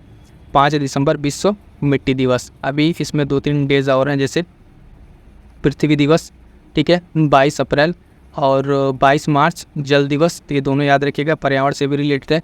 5 जून का एक नोट कीजिए, 5 जून पर्यावरण दिवस का नोट कीजिए। उसके 22 मई हो गया जैव विविधता वाला। 3 मार्च बताए थे वन्य जीव दिवस, 3 मार्च बताए थे वन्य जीव दिवस। ये सब सारे इंपॉर्टेंट हैं, इनको नोट कीजिएगा, खासकर ये और जितना भी हमने बोल दिया उन सबको आप नोट कर दीजिएगा एक जगह। अगला पॉइंट है कि कुछ कार्यक्रम दिया हुआ है और वर्ष दिया हुआ है। तो वन महोत्सव 1950, प्रोजेक्ट टाइगर 1973 से स्टार्ट होता है, मगरमच्छ परियोजना जो है प्रजनन वाला 1975, और हाथी परियोजना 1992। अब इसमें से कहें जो कई बार पूछता है बार बार, तो टाइगर वाला और हाथी वाला, ठीक है, टाइगर और हाथी मोस्ट इंपॉर्टेंट है, 1973 वाला और 1992 वाला, ठीक, ये मोस्ट इंपॉर्टेंट है, इसको ध्यान रखिएगा, यहाँ से क्वेश्चन बनेगा। अगला है नवंबर 2021 में आयोजित आपदा प्रबंधन पर 5वें विश्व कांग्रेस संदर्भ में सही कथन है। तो इसका आयोजन नई दिल्ली में किया गया था, करंट से रिलेटेड था, उतना इंपॉर्टेंट नहीं है। अगला ध्यान दीजिए, कह रहा है मैंग्रोव स्थल दिया हुआ है और एक तरफ राज्य दिया हुआ है। तो करिंगा जो है आंध्र प्रदेश, वेम्बानंद आप देखेंगे केरल, पुलकिट तमिलनाडु और क्विक्रोली महाराष्ट्र। ठीक है, पुलकिट कहाँ है? तमिलनाडु। पुलकिट तो है ये बाउंड्री पर है, वैसे आप देखेंगे आंध्र प्रदेश और उसके, ठीक है, लेकिन यहाँ पे तमिलनाडु, ठीक है, तमिलनाडु में भी दे दिया अगर आंसर यही, तो इस हिसाब से आयोग ने माना होगा, उस हिसाब से यहाँ पर आंसर दिया हुआ है। राष्ट्रीय पर्यावरण अभियांत्रिकी शोध संस्थान कहाँ स्थित है? तो वही नागपुर में, निरीवाला। वह तंत्र जिससे पर्यावरण, जैविक और जैविक कारक अंतर संबंध होता है, तो पारिस्थितिकी तंत्र के द्वारा। अगला है हाइड्रोफोनिक्स। हाइड्रोफोनिक्स क्या है? तो हाइड्रोफोनिक्स आप देखेंगे मृदा रहित पादप संवर्धन, यानी बिना मिट्टी के जो इस तरीके से होते हैं पौधे, उनका पादप संवर्धन किया है, तो हाइड्रोफोनिक्स कहलाता है। एक इंपॉर्टेंट डेट देखिए, विश्व वेटलैंड्स दिवस कब मनाया था? 2 फरवरी। ठीक है, रामसर साइट कन्वेंशन वाला है ये, 2 फरवरी को याद रखिएगा। और जितने भी आपको डेज बताए हैं पर्यावरण के, इनके जो थीम हैं, ठीक है, करंट से आप अपडेट कर लीजिएगा, क्योंकि ये आप पूछे जाते हैं। स्टेटमेंट बेस्ड क्वेश्चन बनेंगे, तो डेट और थीम दोनों एक साथ बनेंगे, तो वहाँ पे फिर रहेगा कि डेट आपको आ रहा है, उस वर्ष की थीम नहीं आ रही, तो क्वेश्चन आपका गलत हो जाएगा। अगला है जल लवणता को कौन सा प्रदर्शित करता है? जल लवणता प्रवणता को हेलोक्लाइन, ठीक है, हेलोक्लाइन द्वारा प्रदर्शित किया जाता है, इंपॉर्टेंट है। अगला देखेंगे इंपॉर्टेंट पॉइंट क्या कह रहा है, कह रहा है कि हरिकेन द्वारा क्षति के मापन के लिए उपयोग किया जाता है, तो साफिर सिम्पसन मापन, ठीक है, ये हरिकेन जो साइक्लोन आता है उसके लिए बताया जा रहा है। अगला पॉइंट है जैव उर्वरक के रूप में प्रयोग होने वाला सूक्ष्मजीवी है, कौन है? तो साइनोबैक्टीरिया है। नेक्स्ट पॉइंट है, कह रहा है कि हेकिस्टोथर्म पौधे हैं जो उगते हैं कहाँ पे? बहुत कम ताप पर ऐसे पौधे उगते हैं, जिनको कहा जाता है ये। अगला पॉइंट देखेंगे कि जैव विविधता का संरक्षण, पर्यावरण प्रदूषण का निरोध एवं नियंत्रण को घटना, ये तीनों आवश्यक हैं किसके लिए? सतत विकास के लिए। एसडीजी जो लक्ष्य हैं, 17 लक्ष्य बताए थे, याद है ना आप लोग? अगर याद नहीं है तो रिवाइज कर लीजिएगा। 50 से अधिक देशों द्वारा समर्थित संयुक्त राष्ट्र मौसम परिवर्तन समझौता जो प्रभावी 1994 से, मार्च 1994 से, ये क्वेश्चन पीवाईक्यू में है, तो इम्पोर्टेंट है, एक बार देख लीजिएगा डेट। एक मनुष्य के जीवन को पूर्ण रूप से धारणीय करने के लिए आवश्यक न्यूनतम भूमि को क्या कहते हैं? तो पारिस्थितिकी पदछाप कहते हैं उसको, पारिस्थितिकी पदछाप कहते हैं। अगला पॉइंट देखेंगे कि रक्त हीमोग्लोबिन के साथ अनुक्रमणीय संश्लिष्ट बनाता है, कार्बन मोनोडाइऑक्साइड के साथ, कार्बन मोनोडाइऑक्साइड, ठीक है, कार्बन मोनोऑक्साइड। अम्ल वृष्टि का कारण है सल्फर डाइऑक्साइड, ठीक है, अम्ल वृष्टि का कारण क्या है? Sulphur dioxide. 2016 में घोषित जो संपोषणीय विकास लक्ष्य सूचकांक में भारत का स्थान क्या था? करंट का था उस समय 112 है, वर्तमान छोड़ दीजिए, क्योंकि वर्तमान में जब आप देखेंगे करंट से अपडेट करना पड़ेगा। अगला पॉइंट है 2012 में जनवरी माह में मौसमी कारक उत्तर भारत में असाधारण ठंड का कारण बना, तो लानीना। भारत में एग्रो इकोलॉजिकल जोन की संख्या है 20, ये इंपॉर्टेंट है, यहाँ से क्वेश्चन बनेगा, फिर से रिपीट करेगा। भारत में एग्रो इकोलॉजिकल जोन कितने हैं? तो 20। इसको अलग अलग उत्तर प्रदेश का भी ध्यान रखिए जाए, उत्तर प्रदेश का आप देखेंगे, उत्तर प्रदेश और उसका इकोलॉजिकल और इस तरीके के क्या कहते हैं कृषि जलवायु, तो दोनों आप ध्यान रखिएगा, एक 9 और एक 20 होता है, तो दोनों ध्यान रखिएगा। यूपी स्पेशल में आपको बहुत अच्छे से कराया है, यूपी स्पेशल अगर आप अभी तक आपने नहीं पढ़ा है तो फटाफट से जाइए चैनल के प्लेलिस्ट में, देखिए कंप्लीट यूपी स्पेशल आपको मिल जाएगा, वहाँ पे चैप्टर वाइज टॉपिक वाइज है, उतना कर लेंगे तो आपका यूपी स्पेशल का कोई भी उत्तर प्रदेश का एग्जाम हो जिसमें यूपी स्पेशल पूछा जाता है आपका गलत नहीं होगा। आइए नेक्स्ट देखते हैं। वह जनजाति जो घास के मैदानों में रहती है वो मसाई है, ठीक है, मसाई जनजाति कहाँ रहती है? घास के मैदानों वाले प्रदेश में रहती है। दी लोनली प्लैनेट ग्रुप के सर्वश्रेष्ठ वन्य जीव गंतव्य पुरस्कार 2016 में दिया गया, तो मध्य प्रदेश पर्यटन को दिया गया। करंट का क्वेश्चन है, अफगानिस्तान भारत का जो मैत्री बांध है जिसका उद्घाटन 2016 में हुआ, अफगानिस्तान में स्थित है, तो हेरात प्रांत में। कहाँ पे? हेरात प्रांत में। करंट से रिलेटेड ये भी है। अभी विश्व वन्य जीव दिवस हमने आपको ऊपर बताया था कि इंपॉर्टेंट है, फिर से देखिए क्वेश्चन आ ही गया है ये, ठीक है, 3 मार्च वाला अभी ऊपर जब डेज बता रहे थे उसमें हमने बताया था आपको 3 मार्च। अगला इंपॉर्टेंट है सही सुमेलन पूछ रहा है यहाँ पे, ठीक है, तो गौरी देवी संबंधित चिपको आंदोलन से पारिस्थितिकी शब्द ट्रांसलेट के द्वारा दिया गया। ग्लेशियोलॉजी ग्लेशियर और पृथ्वी दिवस 22 अप्रैल, ठीक है, 22 अप्रैल पृथ्वी दिवस। अभी उन्होंने बताया जल दिवस, पृथ्वी दिवस, ये सारे के सारे इंपॉर्टेंट है। अल्टरनेट करके एक क्वेश्चन इन 5-6 दिवस में से रहेगा, विद थीम के साथ रह सकता है, बिना थीम के भी रह सकता है, तो बहुत ही महत्वपूर्ण है, याद रखिएगा। कुछ पर्यावरणीय समझौते और विषय वस्तु देखेंगे। कार्टेजोना प्रोटोकॉल बायोसेफ्टी से रिलेटेड है, ठीक है। स्टॉकहोम सम्मेलन आप देखेंगे जैव प्रदूषण से संबंधित। मॉन्ट्रियल प्रोटोकॉल ओजोन से संबंधित, और क्योटो प्रोटोकॉल बताएं हरितगृह ग्लोबल वार्मिंग से संबंधित है। ये चारों को चारों बहुत ही इंपॉर्टेंट है, विथ इसके डेट इस बार रिवाइज कर लीजिएगा। वीडियोस में अगर आप अलग से देखना चाहें तो अलग से आके देख लीजिएगा, ये सारे इंपॉर्टेंट हैं। इस तरह के जितने भी हैं इनकी क्या क्या उस समय रहा था डेट और किस किस थीम पर है, ये बहुत इंपॉर्टेंट है। वन्य जीव संरक्षण अधिनियम 1972 फिर से आ गया, प्रोजेक्ट टाइगर आ गया 73 वाला, प्रोजेक्ट हाथी आ गया 92 वाला, जैव विविधता अधिनियम 2002 वाला। हमने कहा ना क्वेश्चन रिपीट करता है, तो फिर इसी तरीके से आगे भी इसी क्वेश्चन आएंगे। PCS प्रीलिम्स 2019 का ये क्वेश्चन है। अगला और लास्ट इसका देखेंगे, जैव विविधता का संरक्षण, प्रदूषण निरोध और नियंत्रण एवं निर्धनता की कमी आवश्यक है किसके लिए, संतुलित विकास के लिए। ठीक है, तो यहाँ तक आपका कंप्लीट हो गया क्या, पूरा इन्वायरमेंट। ठीक है, इन्वायरमेंट यानी पर्यावरण के पूरे PYQ जो है वन लाइनर फैक्ट के रूप में आपके कवर हो गए हैं। क्लियर है, महत्वपूर्ण है, मोस्ट इंपॉर्टेंट टॉपिक मैं क्यों कह रहा हूँ, क्योंकि पर्यावरण जब भी आप पढ़ते हैं तो इसमें देंगे पर्यावरणीय आंदोलन। यहाँ से आपको एक प्रश्न मैं श्योर हूँ कि इस बार आपको मिलेगा यहाँ से, और कुछ बहुत ही महत्वपूर्ण पर्यावरण से संबंधित आंदोलन है, जैसे साइलेंट वैली हो गया, नर्मदा बचाओ चिपको आंदोलन, ठीक है, नौधान्य आंदोलन, अपिको आंदोलन, इस तरह के सारे आंदोलन है। यहाँ से एक प्रश्न आपको देखने को मिल जाता है। तो इस छोटे से वीडियो में हम लोग आज कंप्लीट करेंगे इस छोटे से टॉपिक को। जो पर्यावरण अभी सीरीज चल रही थी वो सीरीज भी PYQ की सीरीज आ जाएगी। ठीक है, बट यहाँ पे हम लोग करेंगे इसको कंप्लीट, और इसके साथ साथ बता दें अभी एक दो टॉपिक और हैं जिसको हम सोच रहे हैं बनाने के लिए, वहाँ से भी इम्पोर्टेंट है। आप बताइए कमेंट करके कोई वीडियो चाहिए कि नहीं। जैसे पर्यावरण से रिलेटेड जो भी संस्थाएं हैं, समितियां हैं, उनकी रिपोर्ट क्या क्या है, ठीक है, उससे रिलेटेड टॉपिक, और एक पर्यावरण से समझौते, जो पर्यावरणीय समझौते हैं, जैसे कि गाली समझौता, मॉन्ट्रियल समझौता है ना, पेरिस समझौता, इस तरह के जो पर्यावरण से रिलेटेड समझौते हैं और एक समितियाँ हैं, इन दोनों पे वीडियो को लिए सोचा जा रहा है, क्योंकि बहुत ही इंपॉर्टेंट टॉपिक है। तो आप लोग कमेंट करके अपनी राय जरूर बताइएगा कि क्या इस पर वीडियो बनाना चाहिए, आप लोग के लिए हेल्पफुल है कि नहीं ये वीडियो। ठीक है, चलिए फटाफट से स्टार्ट करते हैं आज के अपने सेशन को। इसमें देखेंगे पहला है हमारे पास चिपको आंदोलन। ठीक है, चिपको आंदोलन, जैसे कि आप जानते हैं चिपको आंदोलन से रिलेटेड देखिए 2-3 तरीके से प्रश्न बनते हैं, पहले वो आपको हम समझा देता हूँ। पर्यावरण से इस तरह प्रश्न बनते हैं, तो एक तो बनता है फॉर्मेट में मिलान करने के लिए, एक तरफ आंदोलन दे देगा और एक तरफ उसके डेट दे देगा। ठीक, एक तरफ डेट दे देगा, दूसरी चीज़ या तो आंदोलन या तो फिर उससे रिलेटेड किसने उसको शुरू किया था। ठीक है, तो ये 2-3 पॉइंट ध्यान में रखने हैं, और थोड़ा सा डिटेल में हम लोग देखेंगे ताकि एक भी प्रश्न हमारे यहाँ से गलत ना होने पाए। चलिए, तो चिपको आंदोलन क्या है, ये आंदोलन देखेंगे, इसके जो प्रणेता थे यानी स्टार्ट किए थे श्री चंडी प्रसाद भट्ट, ये नाम इंपॉर्टेंट है, इसको याद रखिएगा, चंडी प्रसाद भट्ट ने स्टार्ट किया था। आंदोलन की शुरुआत 1973 में तत्कालीन उत्तर प्रदेश और वर्तमान उत्तराखंड के चगोली जिला के गोपेश्वर नामक स्थान से हुई थी। इसमें आंदोलनकर्ता जो थे वो क्या किए थे, पेड़ों से चिपक कर उन्हें काटने से बचाते थे। ठीक है, पेड़ों से चिपक कर क्या करते थे, उन्हें काटने से बचाते थे।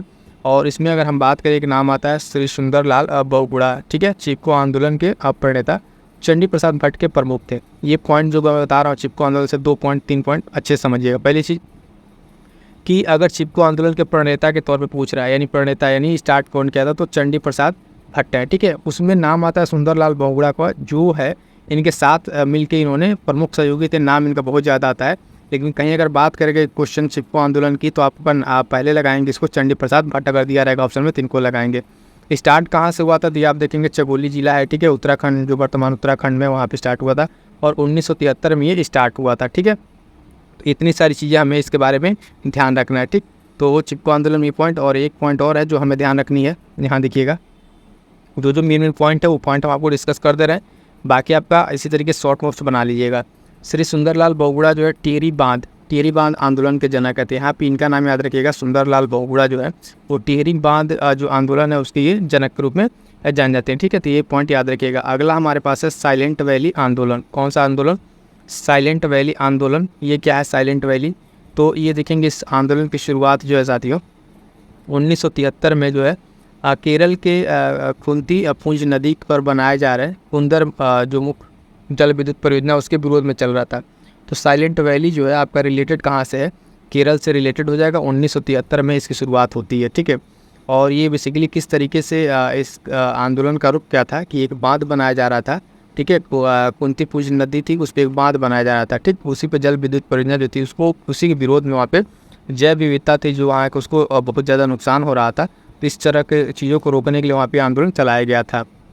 हालांकि बाद में इस परियोजना को स्थगित कर दिया गया था, और कालांतर में 1985 के आसपास इस घाटी को साइलेंट वैली राष्ट्रीय पार्क के रूप में घोषित कर दिया गया। ठीक है, जो अब देखेंगे केरल में स्थित है। ठीक है, केरल में स्थित है। तो साइलेंट वैली पार्क का जो आप नाम सुनते हैं कई बार, ये क्या कहते हैं, पूछा जाता है साइलेंट वैली पार्क का मिलान करने के लिए भी कि साइलेंट वैली पार्क कहाँ स्थित है, तो आप जो साइलेंट वैली पार्क इस समय देख रहे हैं राष्ट्रीय पार्क, उसकी शुरुआत कैसे हुई थी, तो इसी साइलेंट घाटी आंदोलन से हुई थी। तो 2 पॉइंट इसमें क्या याद रखना, 1973 में, और ये केरल का है और कुंती कुछ नदी पर ये बांध को लेके ये वहाँ पे किया गया था और बाद में इसे क्या कर दिया गया था, साइलेंट वैली राष्ट्रीय पार्क बना दिया गया था। तो आई होप तो कि साइलेंट वैली आपको एकदम अच्छे से क्लियर हो गया है।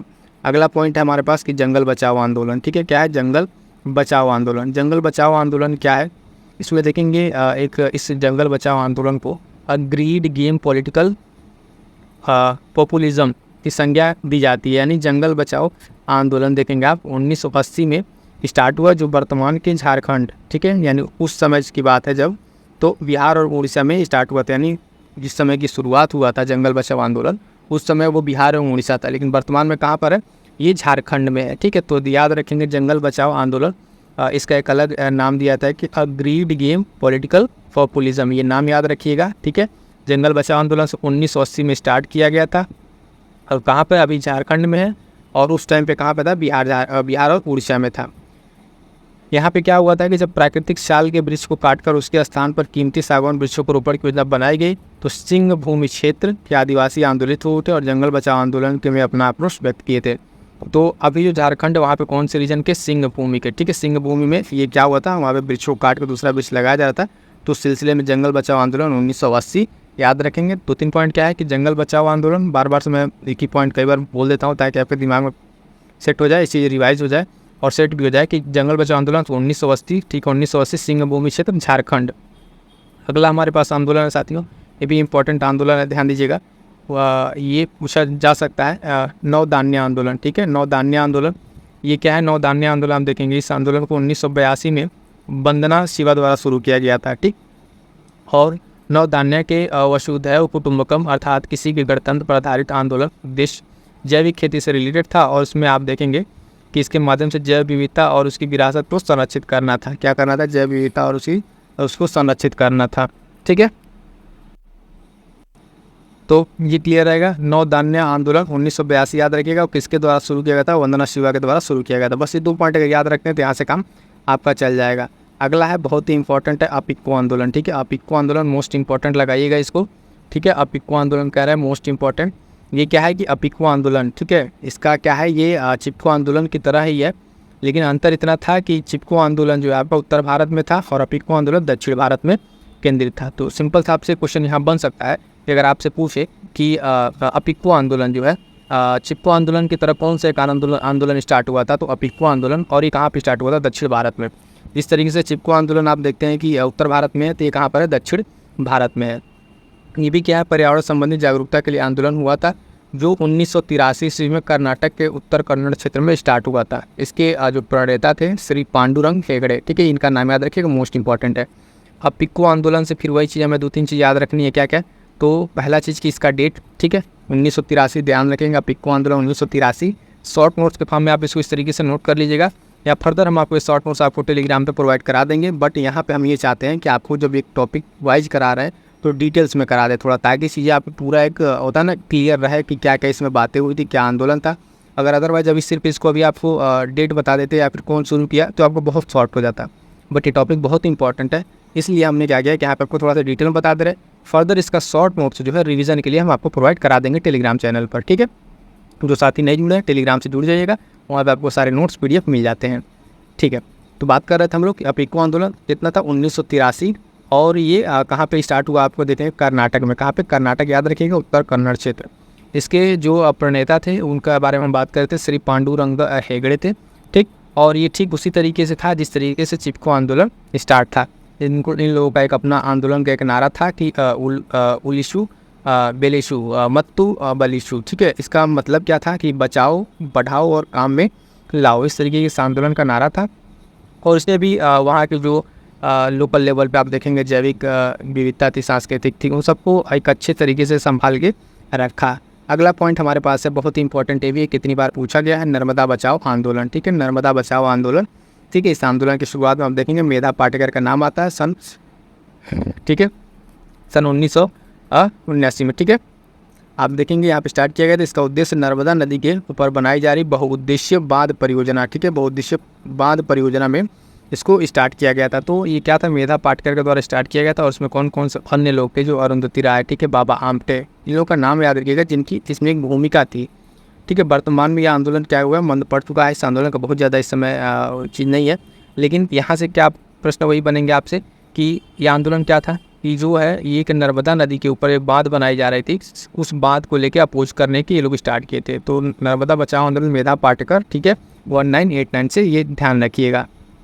अगला आंदोलन है हमारे पास, ठीक है, ये भी इम्पोर्टेंट है, छोटा सा एक आंदोलन है, इसको देखेंगे। मैती आंदोलन क्या है, ये मैती आंदोलन, ठीक है, मैती आंदोलन क्या है, तो देखेंगे मैती आंदोलन के बारे में साथियों कि ये जो है 1994 में कल्याण सिंह रावत, ठीक है, कल्याण सिंह रावत उत्तराखंड के निर्वनीकृत पहाड़ों को पुनः हरा भरा करने के लिए मैती आंदोलन चलाया था। तो ये मैती आंदोलन क्या था कि कल्याण सिंह रावत ने इसको स्टार्ट किया था। मैती आंदोलन ये है क्या, ये आंदोलन उत्तराखंड की महिलाओं पर आधारित थी, खासकर उत्तराखंड स्पेशल में ये चीज़ें बहुत ज़्यादा पूछी जाती हैं, उत्तराखंड पीसीएस वगैरह में या वहाँ के लोकल एग्जाम में। ये था कि यहाँ पे इस पूरे उसको हम बता दे रहे हैं आपको शॉर्ट में, कि यहाँ पे ये था कि एक तरीके से ये स्टार्ट किया गया कि मैती भाषा का अर्थ यहाँ पे माँ से लिया जा रहा था, और यहाँ पे इस आंदोलन में जो है कुंवारी कन्याओं द्वारा पौधों का रोपण तैयार करके उनको विवाह के, जब विवाह होता था तो उस टाइम उसको रोपण किया जाता था। यानी एक तरीके से आप देखेंगे पर्यावरण को लेके और वृक्षारोपण को लेके ये प्रोत्साहित करने वाला आंदोलन था। तो मैती आंदोलन सीधा से याद रखेंगे कब कल्याण सिंह रावत के द्वारा स्टार्ट किया गया था, उत्तराखंड में स्टार्ट किया गया था, और मेनली ये महिलाओं पर आधारित है। ये पॉइंट इतना ध्यान रखिएगा, ठीक है। अब आते हैं एक इम्पोर्टेंस है पश्चिमी घाट आंदोलन, ठीक है। पश्चिमी घाट आंदोलन क्या है, पश्चिमी घाट आंदोलन देखेंगे आप, तो पश्चिमी घाट आंदोलन देखेंगे ये स्टार्ट हुआ था पश्चिमी घाट को बचाने के लिए, महाराष्ट्र से स्टार्ट होता है ये। इस आंदोलन ने जंगल बचाओ मानव बचाओ का नारा बुलंद किया था, और इसका जो मुख्य केंद्र था पश्चिमी घाट था। पश्चिमी घाट के अगर आप जानते हैं, ज्योग्राफी में थोड़ा सा भी पढ़ा होगा, तो गुजरात वाले रीजन से अगर आप देखेंगे, ये वाला रीजन आपका गुजरात से स्टार्ट होते हैं, महाराष्ट्र, ठीक है, गोवा, कर्नाटक और केरल तक यहाँ पे पतली स्ट्रिप जो है बहुत ही हाई रिच आपका है, मतलब जैव विविधता में तो बहुत अधिक, ठीक है, बहुत रिच बायोडाइवर्सिटी यहाँ पे पश्चिमी घाट की। तो वहाँ पे इस चीज़ को किया गया था। बाद में इससे रिलेटेड 2 कमेटी भी बनी, कमेटी ने अपनी रिपोर्ट भी दी, उसके बारे में आपको थोड़ा सा बता देते हैं। तो यहाँ पे आप देखेंगे कि इसी के इसमें जो है डॉक्टर के कस्तूरी रंगन की अध्यक्षता में कुछ स्तरीय कमेटी का गठन हुआ था 2013 में। उसने अपनी रिपोर्ट दी, और फिर यहाँ पर उसने इस जो पूरा भाग है पश्चिमी भाग, उसके 90% भाग को लगभग उसने अब पारिस्थितिकी रूप से संवेदनशील क्षेत्र घोषित कर दिया, ठीक है। तो ये कमेटी याद रखेंगे, पश्चिमी घाट से रिलेटेड एक कमेटी जब बनी थी, ठीक है, तो उसमें किसकी, डॉक्टर के कस्तूरी रंगन, ये नाम याद रखेंगे। जितना बता रहे हैं कि जैसे जो पॉइंट हम आपको बता रहे हैं कि ये पॉइंट आपको ध्यान रखना है, उतना अगर ध्यान रखेंगे तो आपका प्रीलिम्स नहीं रुकेगा। मतलब प्रीलिम्स अगर क्वेश्चन बनते हैं तो इसी के इर्द गिर्द बनेंगे, ठीक है। बाकी चीज़ अगर आप थोड़ा सा और डिटेल देख लेते तो आपके लिए और बेहतर होता है। तो यहाँ पर आप देखेंगे कि यह लगभग 60,000 वर्ग किलोमीटर फैला हुआ है, वही गुजरात, महाराष्ट्र, गोवा, कर्नाटक, केरल और तमिलनाडु वाला भी रीजन राज्य में विस्तारित है, यानी ये इतने राज्यों में विस्तारित है। पश्चिमी घाट अथवा इसी को जो पश्चिमी घाट इसको क्या कहते हैं, सह्याद्री भी कहते हैं, सह्याद्री के नाम से जाना जाता है। और यहाँ पे दक्षिण भारत की सर्वोच्च चोटी जो है हनाईमुड़ी इसी में स्थित है। हनाईमुड़ी आप देखेंगे दक्षिण भारत की जो सर्वोच्च चोटी हनाईमुड़ी, ये भी क्वेश्चन पूछा हुआ है, ज्योग्राफी में हालांकि पूछा हुआ है, लेकिन यहाँ पे एक रिवीजन के तौर पर अगर पॉइंट दे दिया, मेंशन कर दिया, तो चीज़ आप थोड़ा सा ध्यान रखेंगे। पश्चिमी घाट इसका नाम सह्याद्री भी, और दक्षिण भारत की सर्वोच्च चोटी जो है वो हनाईमुड़ी आपका हो जाएगा। और देखेंगे यहाँ पे एक आज का हमें लग रहा है ये लास्ट है एक आंदोलन है, बिश्नोई आंदोलन। थोड़ा सा इसके बारे में जान लीजिए। बिश्नोई आंदोलन क्या था, ये 15वीं शताब्दी में स्टार्ट हुआ था संत जम्बो जी के द्वारा, ठीक है, जम्बो जी के द्वारा स्टार्ट हुआ था। ये राजस्थान में स्टार्ट हुआ था, कहाँ पे, राजस्थान में, ठीक है। वहाँ पे जो राजस्थान में एक गाँव था खिजड़ी गाँव, वहाँ की अमृता देवी बिश्नोई ने अपनी 3 बेटियों सहित इसी तरीके से विश्व को बचाने के लिए उन्होंने अपने प्राणों की बलि दे दी। आप सोच सकते हैं साथियों कि आज के पर्यावरण को जिस तरीके से ये आधुनिक मानव नुकसान पहुंचा रहा है, उस समय में आज से लगभग 15वीं शताब्दी में आप देखेंगे ये अमृता देवी कितना बड़ा बलिदान इन्होंने दिया है कि अपनी 3 बेटियों के साथ लगभग इसी पेड़ों को काटने को रोकने के लिए अपने प्राणों की बलि दे दी थी।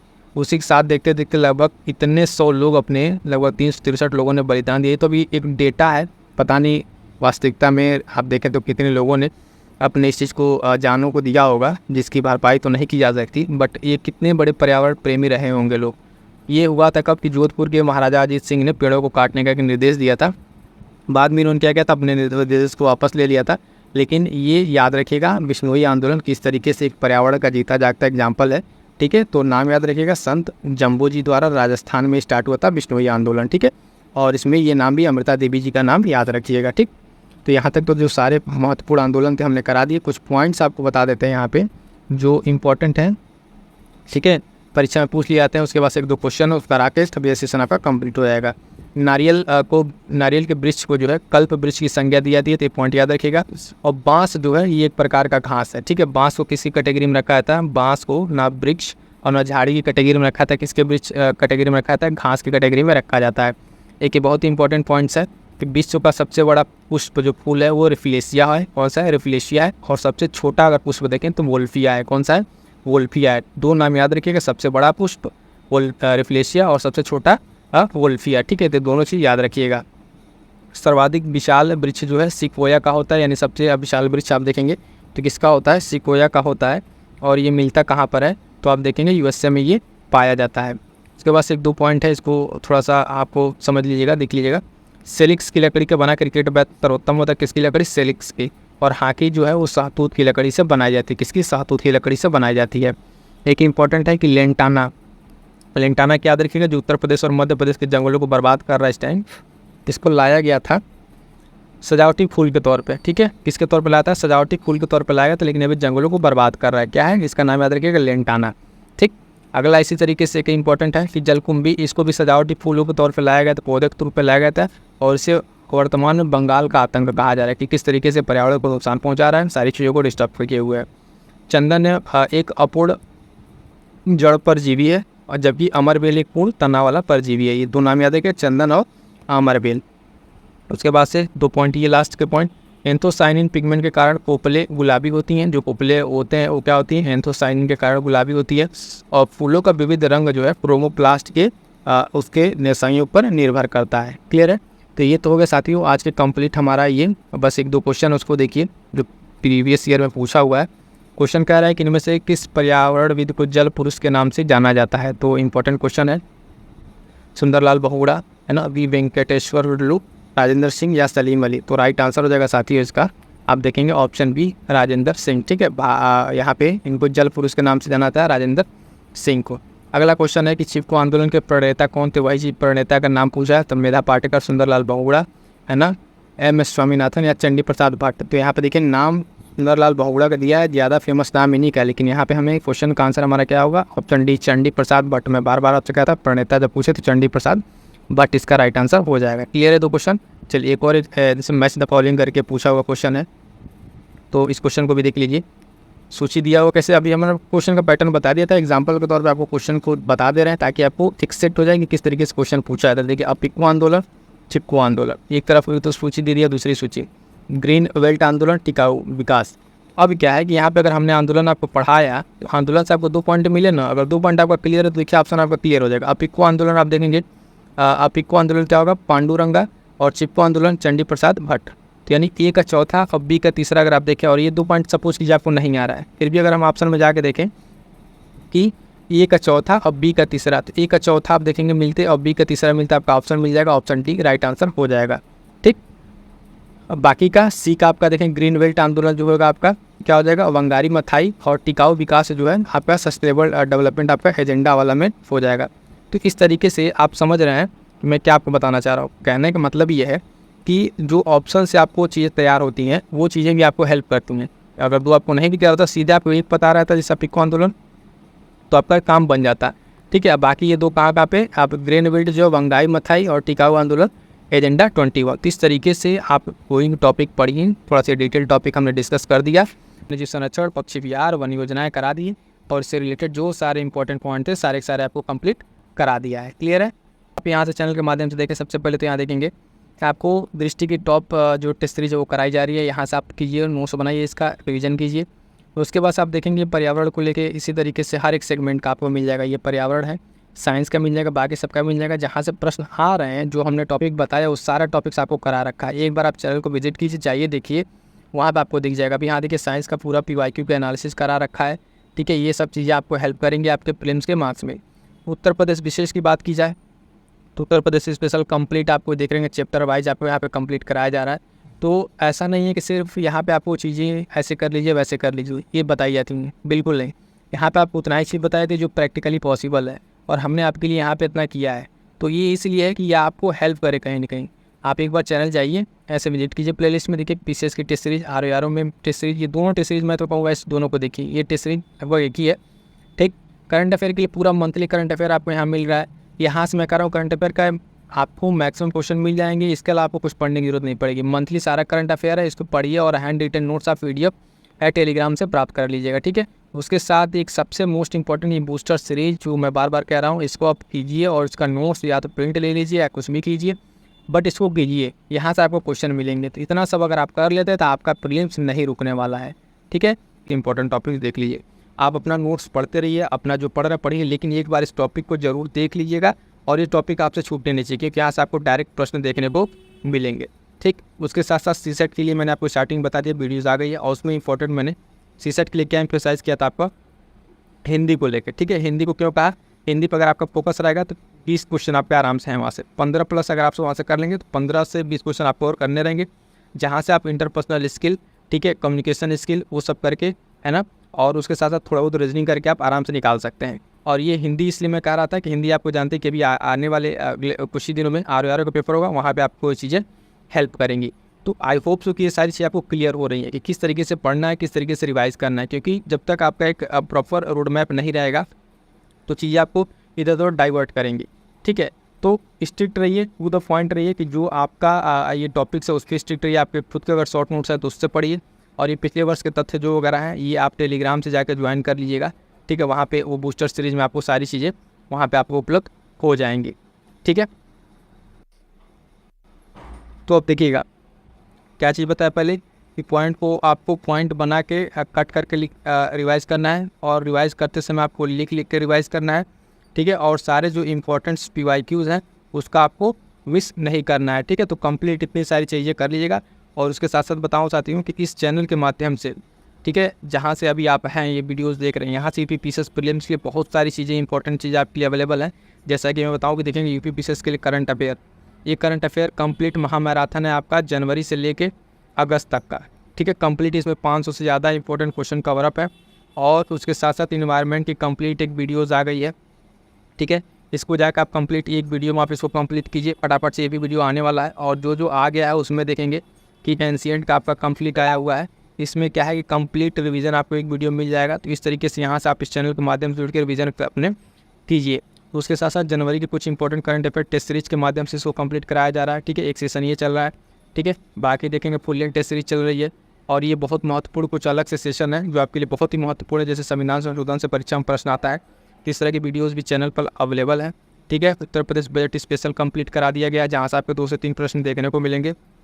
मोस्ट इंपॉर्टेंट डिसीजन होने वाला है, और एक बहुत ही इंपॉर्टेंट वीडियो आने वाली सरकारी योजनाओं को लेकर, ठीक है। तो ये सब सारी चीज़ें रहेंगी, फटाफट से आप जुड़ जाइए और यहाँ से जुड़िए। उसके साथ साथ आप देखेंगे PDF के लिए क्या कीजिए, टेलीग्राम से जुड़िए, यहाँ से चीज़ें आपको अपडेट मिलती रहेंगी। और इतनी सब चीज़ों को अपने साथ कीजिए। और अंततः मैं एक चीज़ कहना चाहूँगा, अपनी तैयारी पे विश्वास रखिए, आपने जो पढ़ा है वहीं से चीज़ें आएंगी, ठीक है। रिवाइज़ करते रहिएगा, ठीक है, रिवाइज़ करते रहिएगा, बार बार चीज़ों को पढ़िए, रिवाइज़ कीजिए, जो चीज़ छूट गया उसको छोड़िए, बाकी जितना पढ़ा उसको रिवाइज़ कीजिए, अच्छे से तैयार कीजिए, और सीसेट पे खास कर ध्यान रखिएगा। मिलते हैं किसी नेक्स्ट वीडियो में, तब तक के लिए thank you so much. Further आपके कोई कमेंट्स वगैरह रहते हैं तो आप कमेंट करके ज़रूर बता दीजिएगा।